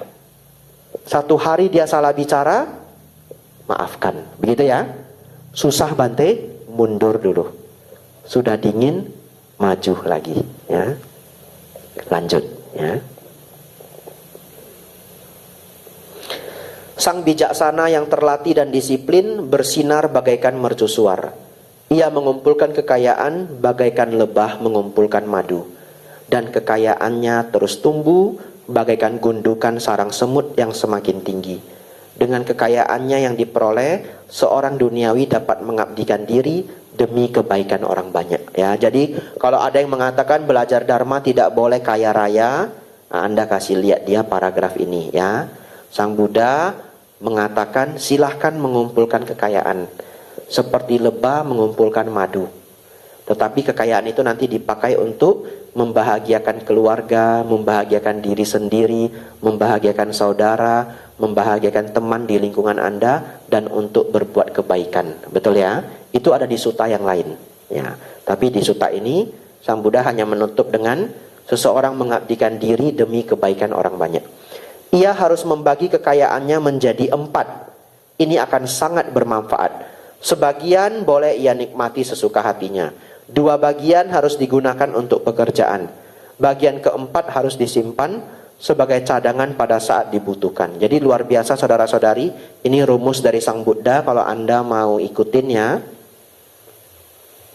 Ya, lebih kurangnya adalah sebagian boleh dinikmati sesuka hati, 25% ya. 2 bagian digunakan untuk pekerjaan. Jadi 25%-nya lagi dipakai untuk biaya tambahan pekerjaan ya. Apapun bidang Anda. Bagian keempat harus disimpan, 25% ditabung ya. Sebagian cadangan pada saat yang dibutuhkan, 25% cadangan. Jadi bisa dikatakan standar Sang Buddha tinggi juga loh ya. Standar Sang Buddha itu jajannya 25% top ya. Kalau bisa mengikuti ini ya hidup berkembang ya, hidup berkembang. Silakan Anda geser-geser sendiri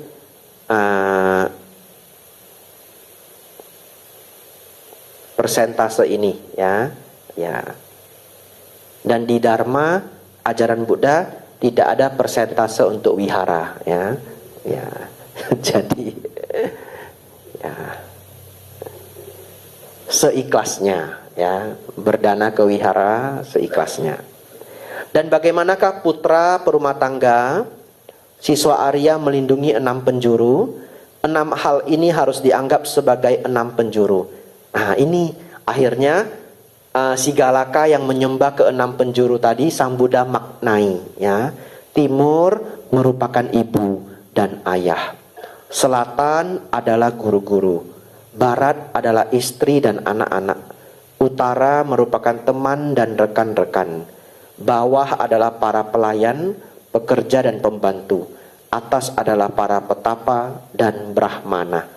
Saudara-saudari, Anda boleh garis bawahi, bawah adalah para pelayan, pekerja dan pembantu. Kenapa?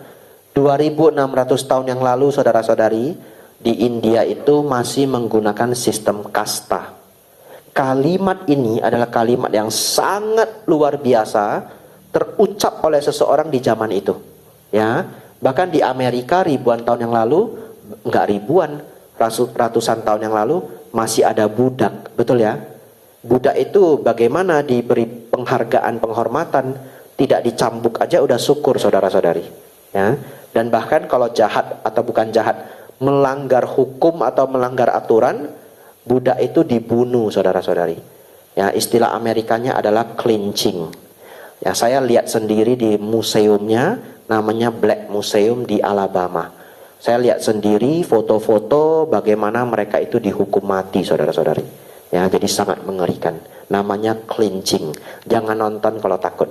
Ya, tapi kalau yang berani nonton nanti pulang, keywordnya, kodenya adalah clinching ya. Saudara-saudari, jadi oleh karena itu Sang Buddha sungguh bijaksana di zaman di mana sangat jarang orang menghargai para pekerja, para bawahan. Sang Buddha malah mengingatkan kita harus menghargai siapapun, betul ya? Ya, kita harus menghargai siapapun ya. Lanjut. Ada 5 cara bagi seorang putra untuk melayani ibu dan ayahnya sebagai arah timur. Ia harus berpikir, setelah disokong mereka, aku harus menyokong mereka. Aku harus melakukan tugas-tugas mereka untuk mereka.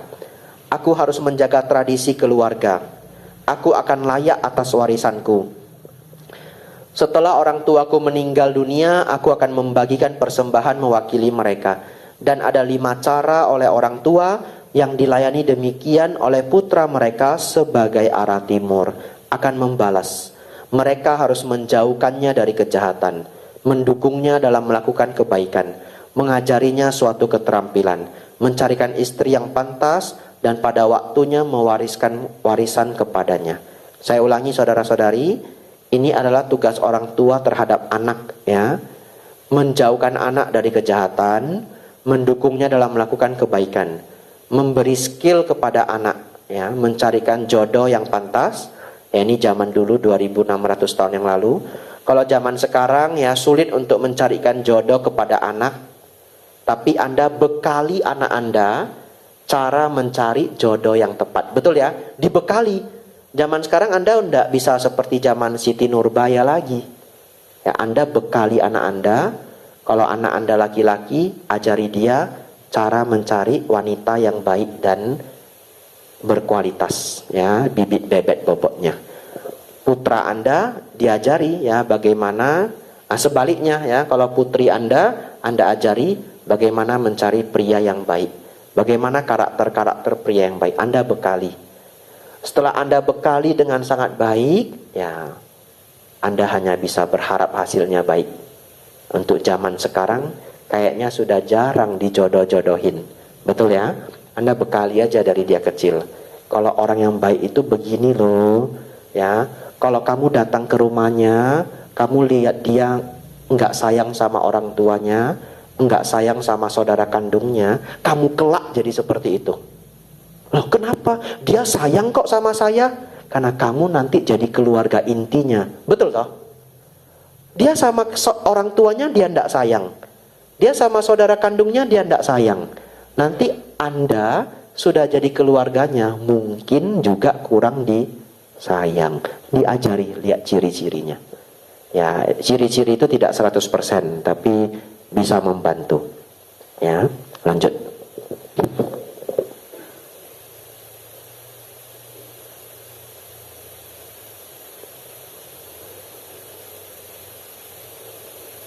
Ada 5 cara bagi seorang murid untuk melayani guru-guru mereka sebagai arah selatan, dengan bangkit menyapa mereka, dengan merawat mereka, dengan memberikan perhatian, dengan melayani mereka, dengan menguasai keterampilan yang mereka ajarkan.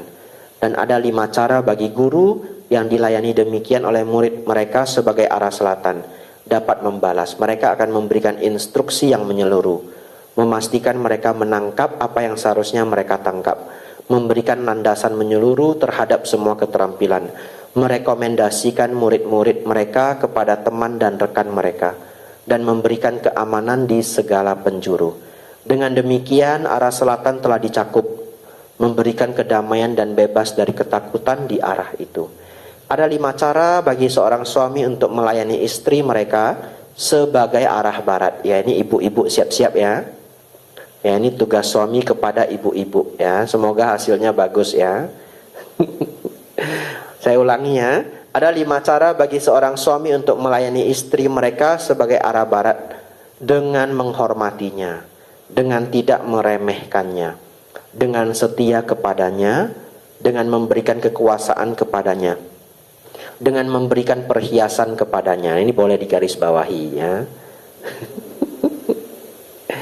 Dan ada 5 cara bagi seorang istri yang dilayani demikian sebagai arah barat dapat membalas dengan melakukan pekerjaan dengan benar, dengan bersikap baik kepada para pelayan, dengan setia kepadanya, dengan menjaga tabungan, dan dengan terampil dan rajin dalam semua yang harus ia lakukan. Dengan demikian arah barat telah dicakup, memberikan kedamaian dan bebas dari ketakutan di arah itu.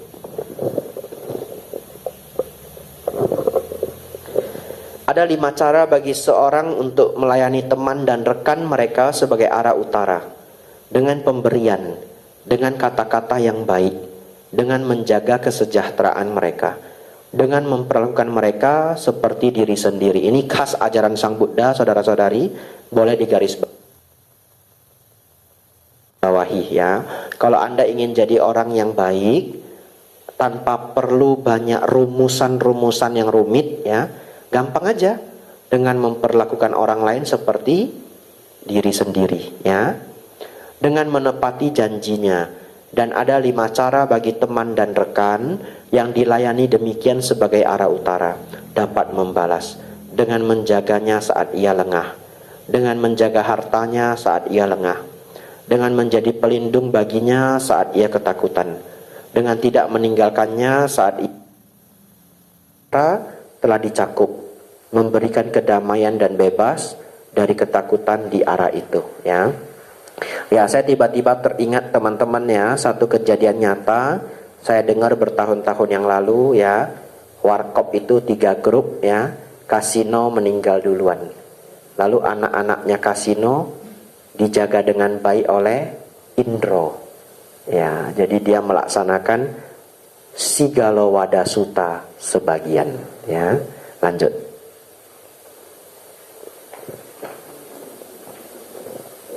Ini 3 halaman terakhir saudara-saudari ya. Bante, kok panjang sekali Bante, hendak selesai-selesai. Ya, namanya Diga Nikaya ya. Diga artinya panjang ya. Ini 2 halaman terakhir ternyata. Karena yang belakang itu adalah rangkuman ya. Ada 5 cara bagi seorang majikan untuk melayani para pelayan dan para pekerjanya sebagai arah bawah, dengan mengatur pekerjaan mereka sesuai kekuatan mereka, dengan memberikan makan dan upah, dengan merawat mereka ketika mereka sakit, dengan berbagi makanan lezat dengan mereka, dan dengan memberikan hari libur pada waktu yang tepat. Dan ada 5 cara bagi para pelayan dan para pekerja yang dilayani demikian sebagai arah bawah dapat membalas, dengan bangun tidur lebih pagi daripada majikannya, dengan pergi tidur lebih larut daripada majikannya, mengambil hanya apa yang diberikan, melakukan tugas-tugas mereka dengan benar, dan menjadi pembawa pujian dan reputasi baik bagi majikannya.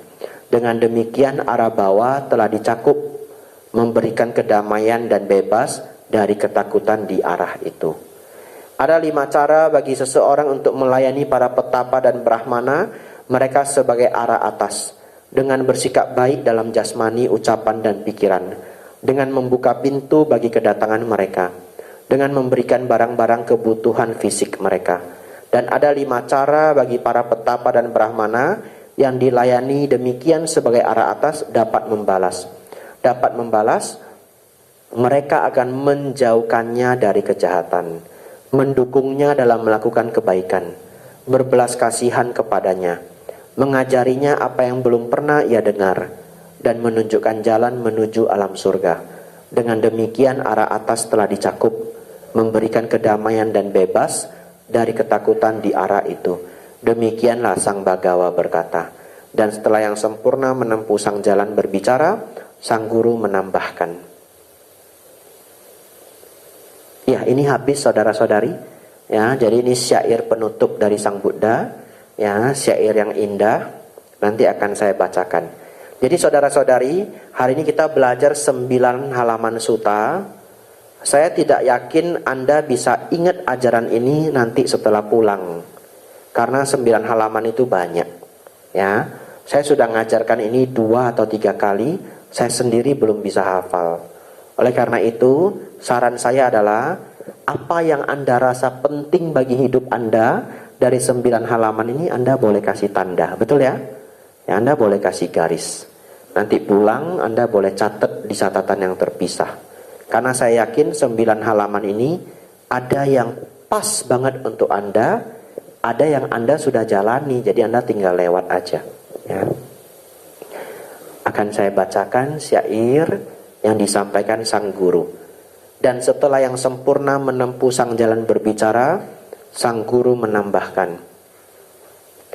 Ibu ayah di arah timur, para guru di arah selatan, istri dan anak-anak di arah barat, teman dan rekan di arah utara, para pelayan dan pekerja di bawah, para petapa dan brahmana di atas. Arah-arah ini harus dihormati oleh seorang yang baik. Ia yang bijaksana dan disiplin, baik hati dan cerdas, rendah hati, bebas dari keangkuhan. Seseorang demikian akan mendapatkan keuntungan.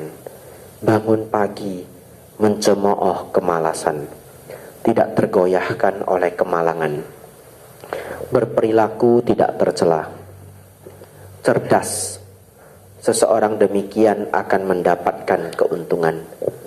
Bergaul dengan teman-teman, dan memelihara mereka, menyambut kedatangan mereka, tidak menjadi tuan rumah yang kikir, seorang penuntun, guru dan teman. Seorang demikian akan mendapatkan keuntungan, memberikan persembahan dan berkata-kata yang baik, menjalani kehidupan demi kesejahteraan orang lain, tidak membeda-bedakan dalam segala hal, tidak memihak menuruti tuntutan situasi. Hal-hal ini membuat dunia berputar bagaikan sumbu roda kereta.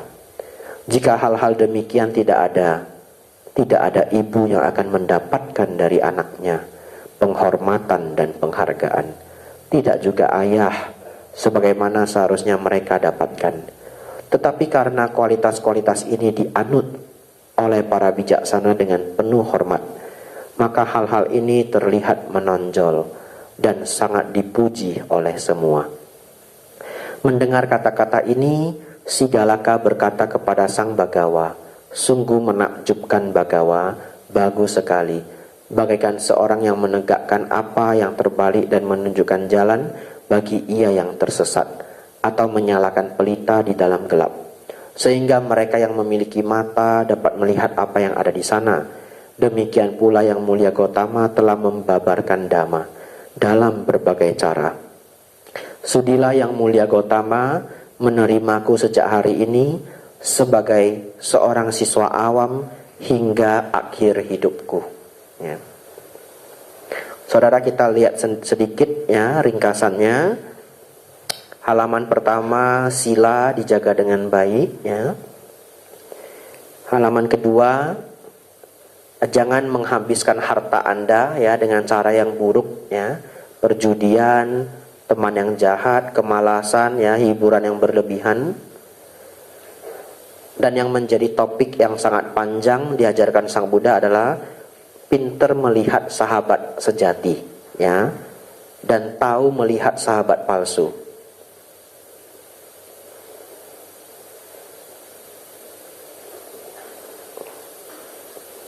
Ya, itu semuanya saudara-saudari ya, 1,5 jam lebih sedikit.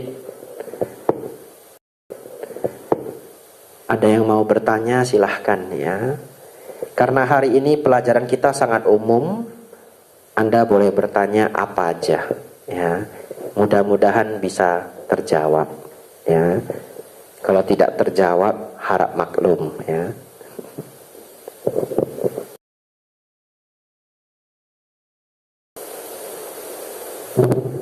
Selamat malam Bante. Tadi saya lihat bagus sekali karena kita ternyata disuruh bekerja yang bagaikan mengumpulkan madu gitu kan, untuk kesejahteraan orang banyak. Nah, saya mau tanya adalah kita sebagai rumah tangga gitu kan, tentu saja punya tanggung jawab. Bagaimana atau mungkin acuannya yang bagaimana? Karena saya pribadi melihat ya, kita perumah tangga itu, contoh nih, ada yang karena terlalu kayakmu spiritual, sampai pergi ke Dhammayatra India, pulang anaknya nggak bisa sekolah karena uangnya nggak ada, dipakai untuk ke India, karena sebenarnya tujuannya baik gitu kan untuk Dhammayatra. Jadi kita sebagai perumah tangga gimana acuannya, dimana kita ini pakai uang untuk keluarga dan untuk berdana dengan lebih bijaksana, itu bagaimana mungkin ada acuan porsinya. Terima kasih. Ya, pertanyaan bagus ya. Bagaimana saudara-saudari menggunakan harta dengan bijaksana ya. Ada sutanya di Anguttara Nikaya. Dalam bahasa Inggris judul sutanya adalah Getting Rich ya. Saya lupa apa penerjemahannya.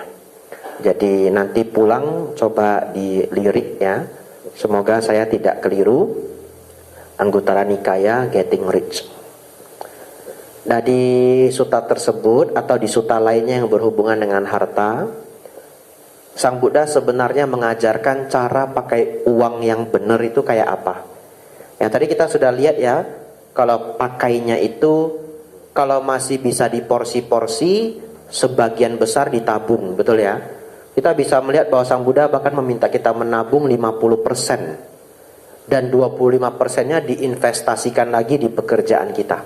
Dalam artian, kalau kita mahasiswa berarti mungkin untuk beli laptop yang pantas, betul ya.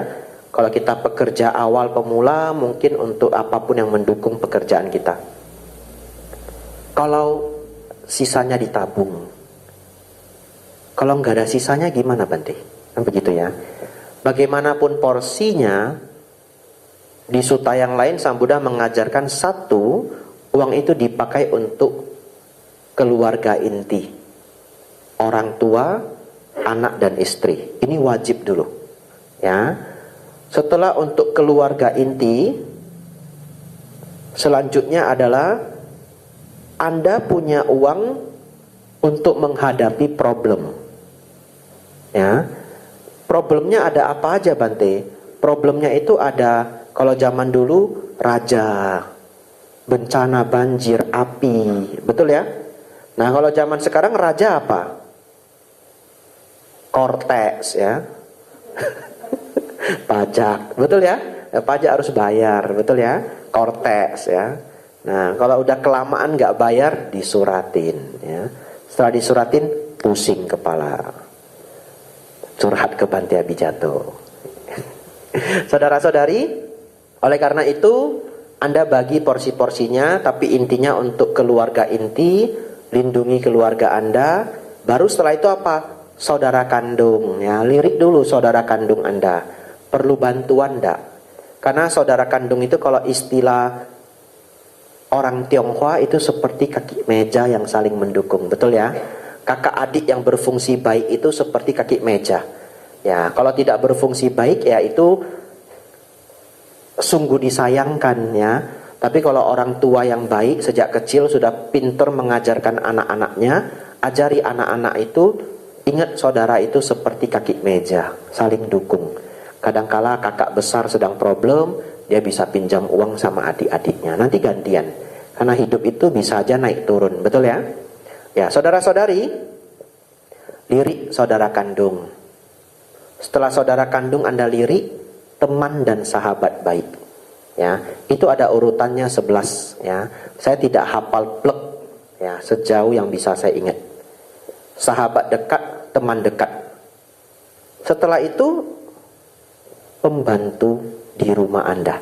Pembantu di rumah porsinya tinggi loh. Kenapa? Kan hidup barengan, betul ya? Ya, saling menjaga. Lalu teman jauh, ya. Teman, baru teman ya, teman ada yang jauh, ada yang menengah ya. Karena sahabat tadi sudah di atas. Ya, itulah urutannya. Urutan terakhir adalah biku dan para pertapa. Jadi saudara-saudari, Anda pedulikan keluarga Anda dulu. Kalau masih ada sisa yang tidak sampai membawa persoalan di rumah tangga, ya, sedikit biaya ini baru dipakai untuk para biku, wihara, dan sebagainya. Itu yang paling bijaksananya, ya. Lalu ada yang nanya, kenapa mikirin Bante terakhir? Tidak boleh Bante. Bante harus nomor 1. Saya pagi-pagi aja dana makan ke Bante dulu. Suami saya lupakan. Contoh ya, ini bercanda ya. Nah, kenapa biku jangan ditaruh terakhir, jangan ditaruh di nomor 1? Karena biku itu yang jaga banyak orang, tidak akan mati. Betul ya? Setiap orang membantu saya sedikit-sedikit aja, saya sudah hidup. Kebutuhan biku itu hanya 4. Makanan, jubah, obat-obatan, tempat tinggal. Ya, kalau jubahnya koyak, dijahit, ya toh? Nah, jubahnya koyak dijahit. Kadang di kota A tidak ada yang dana jubah. Tidak apa-apa, lanjut perjalanan, ya. Datang ke Solo, banyak yang ngasih jubah. Nah, misalkan seperti itu. Nah, jadi biku itu banyak yang jaga. Saudara-saudari, menurut saya tidak perlu memprioritaskan. Mungkin ya, kalau biku itu sudah menjadi guru yang menurut Anda seperti seorang kalyanamita, sahabat baik, ya dia naik ranking 10 jadi ranking 6. Tapi kan itu cuma 1-2 guru, betul ya? Ya, kalau Anda mau memprioritaskan semua biku melebihi keluarga, bangkrut saudara-saudari. Ya, itu beragamanya tidak sehat. Beragamanya keliru. Beragama itu untuk meringankan hidup, bukan untuk memperberat hidup. Ya. Jadi itu jawabannya ya. Ya, tidak ada sih secara khusus mengenai Dhamma Yatra. Tapi kalau menurut saya, Dhamma Yatra juga dilakukan kalau dana benar-benar berlebih aja. Kalau menurut saya, kenapa? Karena masih bisa tergantikan. Ya. Saya kasih cerita singkat, sesingkat-singkatnya. Ketika Sang Buddha akan wafat, saudara-saudari, para dewa itu menaburkan bunga-bunga dari atas langit. Ya, bagi yang punya mata dewa itu bisa melihat semua tempat bertaburan bunga-bunga. Lalu Sang Buddha mengatakan, lihatlah Ananda, lihatlah. Para dewa menaburkan bunga-bunga. Sesungguhnya penghormatan tertinggi kepadaku adalah mempraktikkan ajaranku. Ya. Jadi kepada siapapun yang merasa harus pergi Dhamma Yatra belum bisa karena anak masih kuliah, ya, karena keluarga masih ada yang harus disokong, ndak usah berkecil hati, ya. Karena puja yang tertinggi adalah mempraktikkan ajaran Buddha. Nanti ketika sudah lempang baru ikut Dhamma Yatra. Ya. Kalau belum lempang jangan dipaksain, ya. Ya. Menurut saya seperti itu.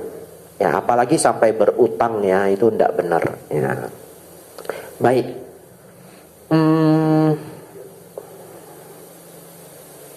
Jadi saudara-saudari kalau ingin memuja Sang Buddha, sebenarnya, sesungguhnya, tapi ini harus didengarkan dengan hati-hati ya. Yang tertinggi itu bahkan bukan ketika namaskara ke Rupang. Walaupun itu puja, betul ya? Atau memberikan bunga di pohon bodhi, tentu itu adalah puja. Atau namaskara ke Bhikkhu Sangga, ya tentu itu adalah puja. Anda tahu yang tertinggi apa? Susah loh ini. Susah loh, tak kasih tahu ya. Waktu Anda mau marah, panas sampai udah di ubun-ubun ini, ya, udah mau meledak, lalu Anda gosok dada.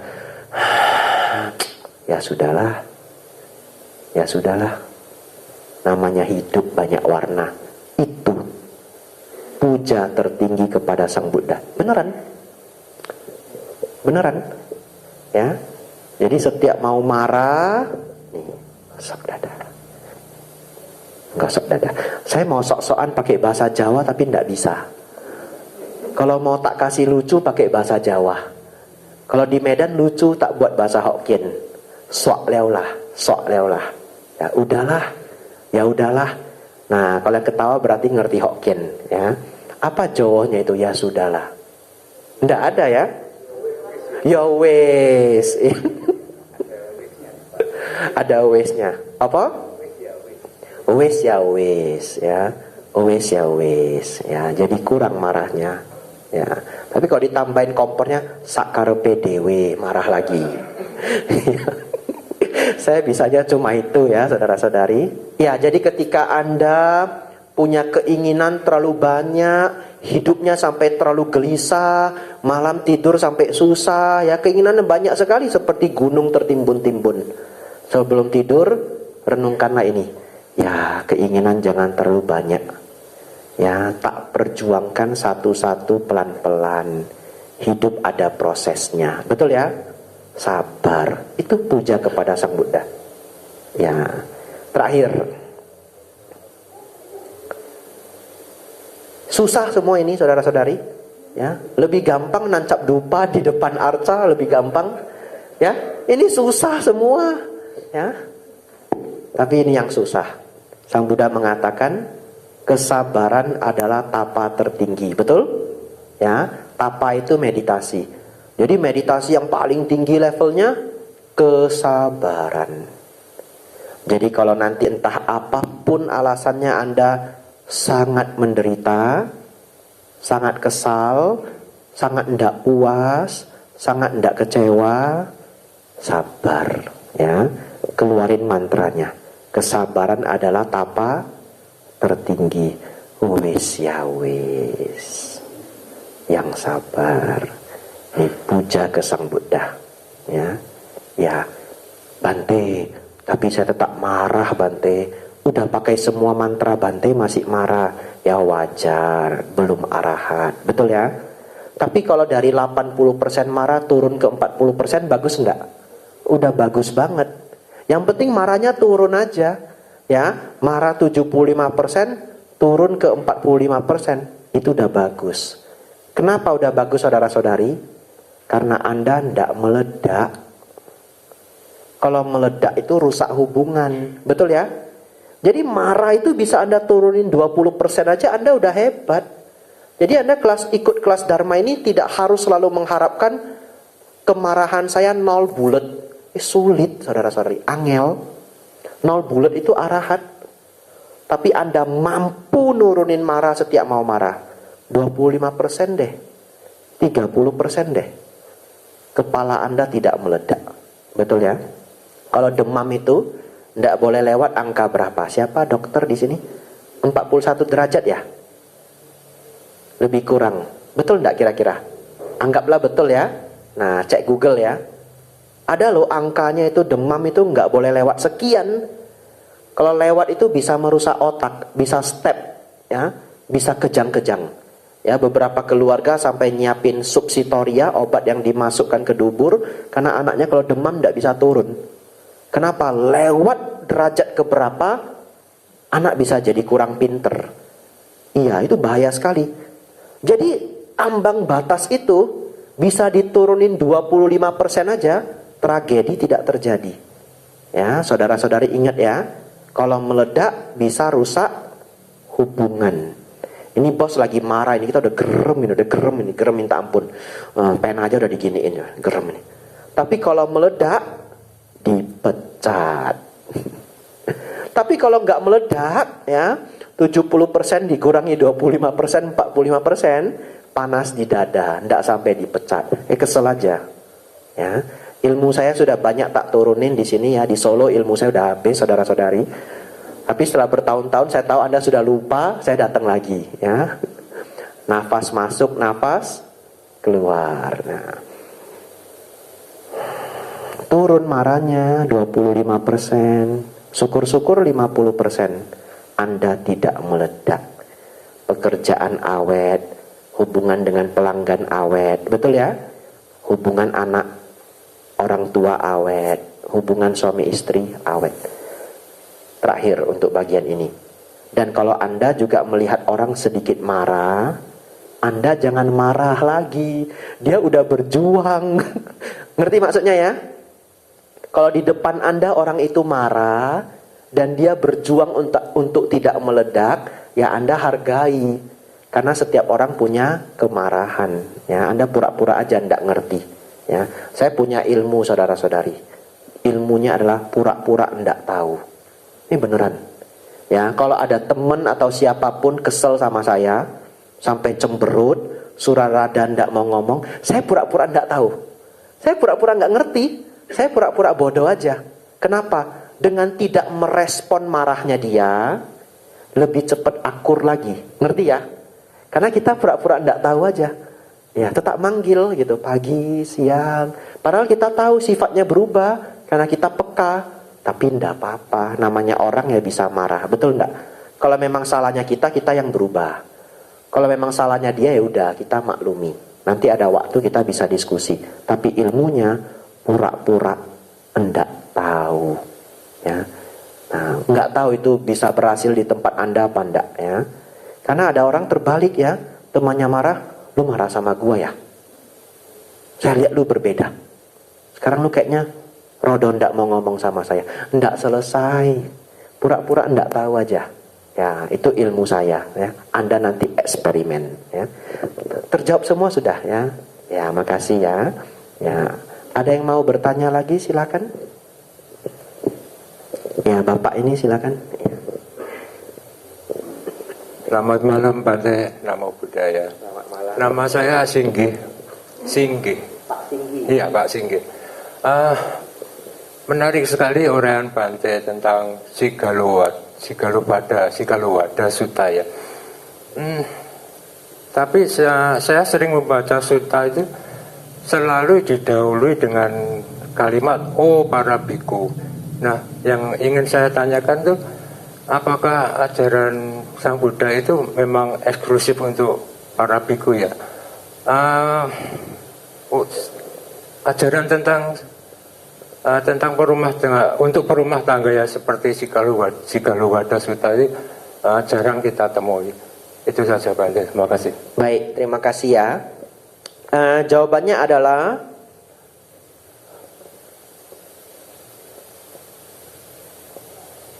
kalau kita melihat sejarah, sebenarnya saya tidak pernah hitung persentasenya, ya. Jadi saya tidak tahu persentase ajaran Sang Buddha ke biku berapa persen dibandingkan dengan yang di umat. Tapi kalau tahap-tahap awal Sang Buddha masih umurnya muda, beliau memang punya karakter lebih sering ngajar ke pertapa. Ya, bahkan beliau ketemu umat perumah tangga pun beliau bahasnya cukup berat, sehingga beberapa umat juga mungkin tidak menangkap apa yang beliau sampaikan. Ya, bahkan di pertemuan pertama dengan Tapusa dan Balika, beliau bertemu dua umat yang cukup tertarik dengan dan cukup respect ke beliau. Tapusa dan Balika ini tidak dapat banyak memahami Dharma. Ya, dan kita bisa melihat begitu Sang Buddha mencapai kebudaan, beliau datang ke 5 pertapa penyiksa diri, itu levelnya pertapa. Ya, lalu beliau datang ke 1000 pertapa api, juga levelnya pertapa. Ya, lalu kemudian beliau datang ke pemuda yasa, levelnya Brahmana. Brahmana di zaman itu bisa dapat pendidikan kitab-kitab suci. Jadi pada umur beliau memang sangat menargetkan kepertapaan. Bertambahnya umur beliau semakin populer dari waktu ke waktu. Ya, semakin terkenal, semakin dikenal. Dan pada saat itu umat awam yang sering datang ke beliau meminta nasihat. Ya, melihat keadaan itu bahwa beliau punya kesempatan juga untuk mengajar umat awam, baru beliau pelan-pelan mulai mengajarkan ajaran beliau, dalam artian kata sedikit ngurangin tingkat kesulitannya. Karena di tahap awal kebanyakan adalah ajaran kepertapaan. Ya, sejauh yang saya telusuri, sebenarnya cukup ada ajaran-ajaran Sang Buddha ke ke umat perumah tangga, tapi saya pikir memang benar ya, walaupun saya belum cek secara persentase, lebih banyak untuk biku. Karena Sang Buddha lebih sering berkumpul dengan para biku. Ya. Lalu tambahan lagi adalah sutta-sutta yang kita dengarkan ini sebenarnya banyaknya sutta-sutta itu dari 20 tahun terakhir umur Sang Buddha. Karena pada saat itu Bante Ananda tinggal bersama Sang Buddha. Itu adalah umur 60 sampai umur 80. Ya, dan di umur tua beliau itu, beliau sudah tinggal di wihara bersama murid-muridnya. Jadi dari start umur 35 tahun beliau mencapai kebudaan, sampai umur 60 tahun beliau sangat banyak mengembara, tidak banyak menetap di satu wihara. Start umur 60 beliau sudah sepuh. Beliau berpikir saya harus stay di satu tempat. Staylah beliau di Sawati. Nah, lalu beliau memiliki 2 wihara di Sawati.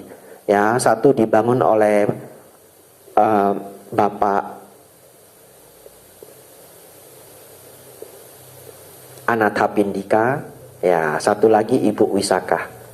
Nah, satu di timur, satu di barat, tapi di kota yang sama.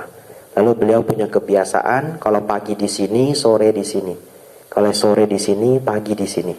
Ya, kalau saya mau begitu bisa di Denpasar. Ada wihara Sakyamuni, ada wihara Asoka. Pagi di Sakyamuni, sore saya di Asoka ya. Tapi kalau saya mau mendut Solo, enggak bisa ya. Kecuali naik mobil dan sudah ada tol. Kalau jalan kaki ke Mendut, sampainya 4 hari berikutnya. Saudara-saudari, ini kembali ke pertanyaan Pak Singgih ya. Ya, jawabannya benar, tapi tidak sesedikit itu juga. Ya, saya pernah ada umat di Jakarta, dia ngumpulin semua suta-suta yang berhubungan dengan umat awam untuk saya. Ya, dia kumpulin. Ternyata tebel juga loh, setebel ini juga. Ya, hasil kumpulan dari umat tersebut. Ya, jadi kalau kita hitung kasar ya, suta itu mungkin kalau dikumpulin yang bahasa Inggris itu setebal ini, 4 buku utama, Majjhima Digha Anguttara Samyutta, dia menemukan segini yang untuk umat.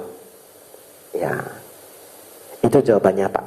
Ada bagian mana yang masih penasaran biar saya jawab ya. Tapi kalau udah cukup ya syukur. Ada Digha Janu Sutta, ya, Bhagyapaja Sutta namanya, ya. Itu sutta untuk kesejahteraan umat awam. 4 hal dilakukan agar seseorang menjadi kaya. 4 hal dilakukan agar terlahir dalam surga. Lalu di Anguttara Nikaya itu begitu banyak sebenarnya untuk umat, tapi nggak ada judulnya. Ya, dan di Anguttara Nikaya itu kita tidak tahu juga Sang Buddha ngajar untuk siapa terkadang. Sudah langsung inti-inti sutanya, ya. Kemudian cukup banyak diskusi dengan para dewa juga, ya. Manggala Sutta juga dengan dewa, ya. Dewa juga kategorinya umat awam, betul ya? Ya.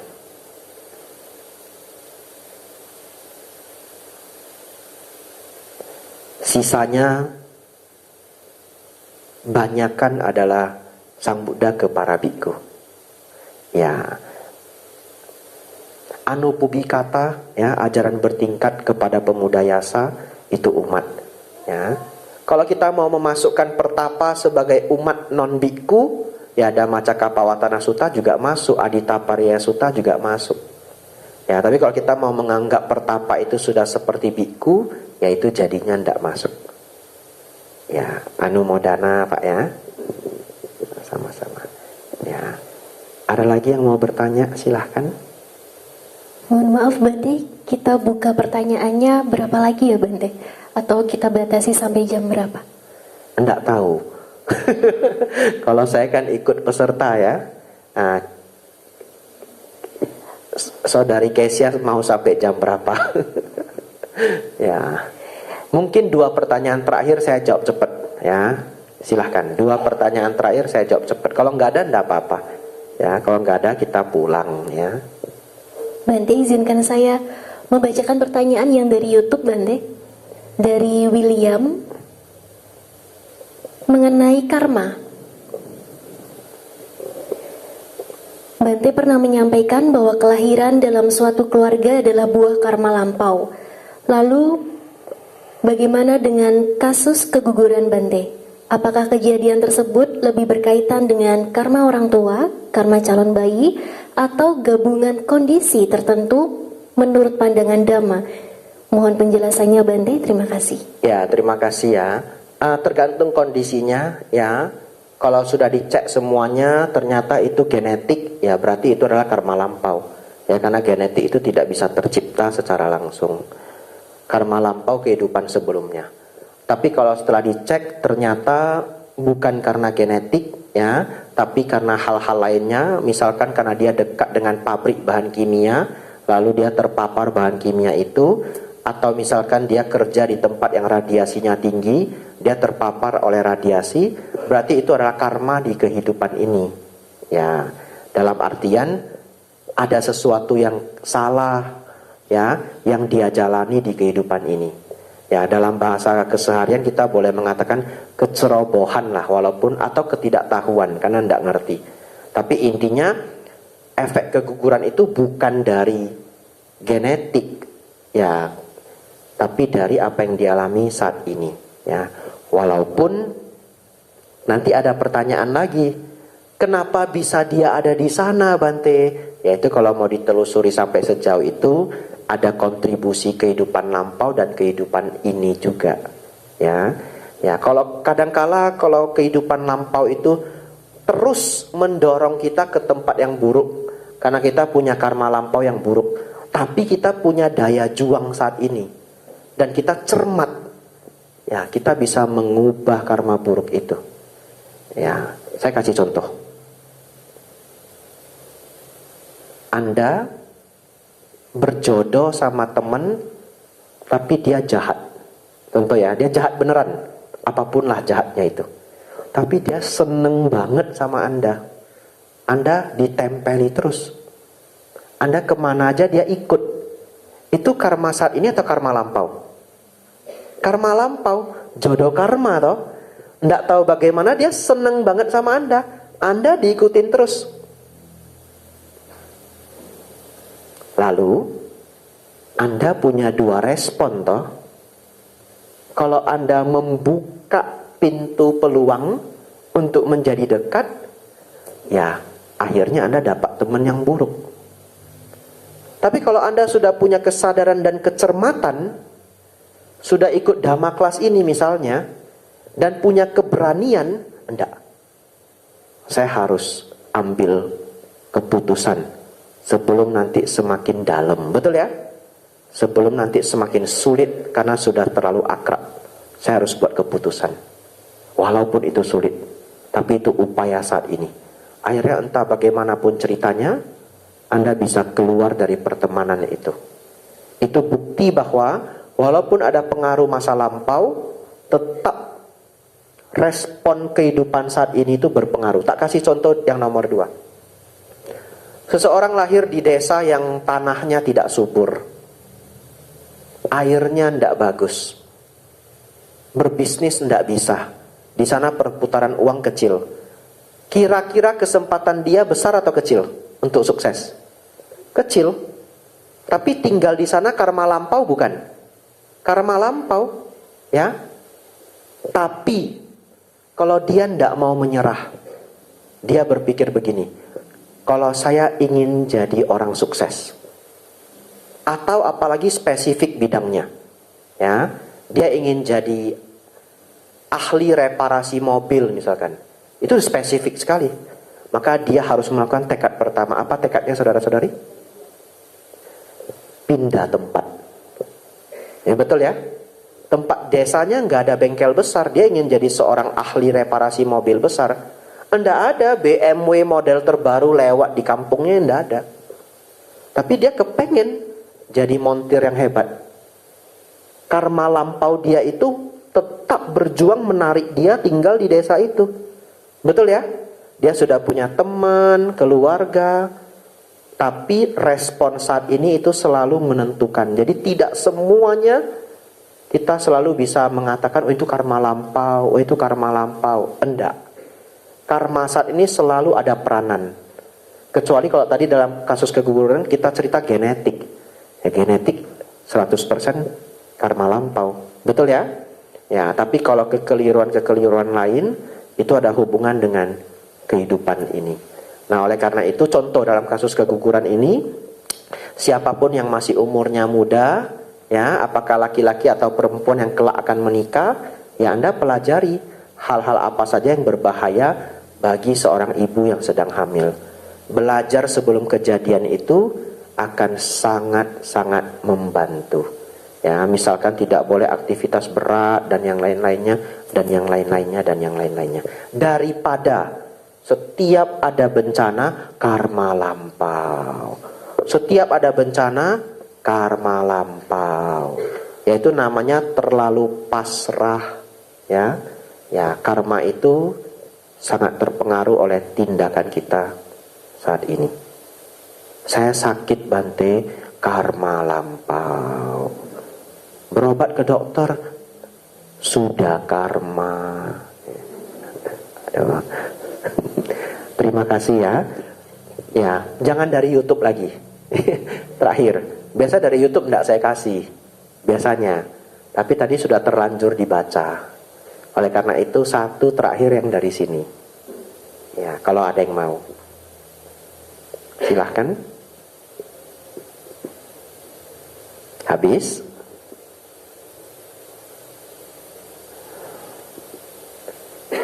Ya, kalau habis ya enggak apa-apa, ya. Bagus enggak pertanyaan selanjutnya? Coba Mbak Kesia takar-takar dulu.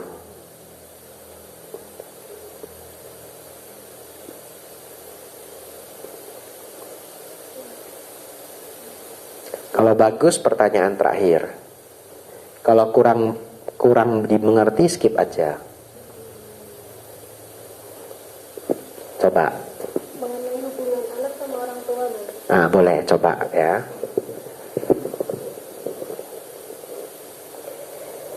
Selamat malam Bante, izin bertanya bagaimana jika ada seorang anak yang demi bisa menikah dengan wanita atau pria yang sudah Ulang, sorry. Ada seorang anak yang Ada seorang anak yang demi bisa menikah dengan wanita atau pria yang sudah terlanjur sangat dicintai lalu mengabaikan orang tuanya. Maksudnya Bante, anak ini diam-diam berhubungan dan orang tuanya hanya diberitahu menjelang hari H pernikahan. Seolah orang tua dipaksa harus setuju bahkan sampai berpindah keyakinan. bahkan sampai apa? Berpindah keyakinan Bante. Ya. Pertanyaannya? Tidak ada pertanyaannya toh? Makanya saya jarang mau ngambil pertanyaan dari YouTube. Karena pengalaman saya mengajar, saya selalu puyeng. Kadangkala peserta itu ikut cuma 10 menit lalu bikin pertanyaan. Ya itu sebabnya kalau yang offline pertanyaannya biasanya relate ya dengan pelajaran kita. Tapi ini pertanyaan sebenarnya bagus, saya mengerti ya. Baik. Kira-kira apa pertanyaannya? Pertanyaannya adalah bagaimana jika seseorang itu menikah dengan wanita atau pria yang sudah terlanjur dicintai lalu mengabaikan orang tuanya? Baik, saya jawab ya. Yang pertama, menikah dengan orang yang dicintai dan benar secara sila, ya dalam artian tidak merebut istri atau suami orang, tidak merebut tunangannya orang, tidak merebut anak yang sudah diperadatkan kalau di zaman Sang Buddha, bukanlah anak di bawah umur, ya, dan tidak dengan paksaan. Itu tidak melanggar sila dalam ajaran Sang Buddha. Jadi pernikahan yang didasarkan atas cinta kasih, kasih sayang, mereka saling menyayangi, tidak keliru dari hal-hal yang tadi, itu sah secara dharma. Itu satu hal ya. Nah, jawabnya harus bertahap ya. Yang kedua, tidak terbuka menjelaskan hubungan pacaran kepada orang tua sampai hari hanya itu hanya menyampaikan, itu jawabannya adalah tidak bijaksana ya, tidak bijaksana. Kenapa? Ya karena bagaimanapun kan hubungan suami istri itu akhirnya terkoneksi dengan orang tua. Ya jadi jawabannya ya kurang bijaksana. Ya kalau sudah terjadi Bante, ya nasi sudah menjadi bubur ya. Ya itu melanggar sila ndak Bante? Melanggar dharma ndak Bante? Ya sesungguhnya dharma tidak mengatur sampai sedetail itu. Oleh karena itu jawaban saya adalah kurang bijaksana. Ya alangkah lebih baik dikomunikasikan sejak awal. Ya lanjut lagi. Tiba-tiba Bante memberitahu, jadi orang tua sudah sangat terpaksa harus menerima. Karma buruk ndak Bante? Ya. Jawabannya adalah karma buruk itu jika niatnya buruk. Ya, karma buruk itu jika niatnya buruk. Tapi kalau dia tidak dengan niatan buruk, ya tidak karma buruk sebenarnya dalam dharma. Apa Bante maksudnya tidak dengan niatan buruk? Kadangkala mungkin dia tahu hubungannya tidak mungkin disetujui. Mau ngomongnya takut, betul ya? Berarti kan bukan atas dasar kebencian, tapi atas dasar takut, ya. Ya, atas dasar takut itu bukan karma buruk, tapi tidak bijaksana juga. Ada efeknya juga. Efeknya apa? Ya, bisa terjadi keretakan di masa yang akan datang. Oleh karena itu, jawaban terakhir saya, hidup berumah tangga itu rumit. Akhirnya saya menjadi biku. Ya, tapi dari pertanyaan ini saudara-saudari dapat satu ilmu ya. Ada yang kita kategorikan melanggar sila, betul ya. Ada karma buruknya. Ada yang kita kategorikan kurang bijaksana. Alangkah lebih baik kalau demikian. Ya, itu jawaban dari saya. Anumodana, terima kasih. Ya, kita tutup ya saudara-saudari. Ya, kita tutup. Semoga apa yang kita pelajari malam hari ini membawa manfaat besar untuk saudara-saudari semua. Semoga apa yang saudara-saudari cita-citakan, cita-cita yang baik, semua dapat terwujud dan terlaksana. Sabe sata bawantu sukitata. Semoga semua makhluk hidup berbahagia.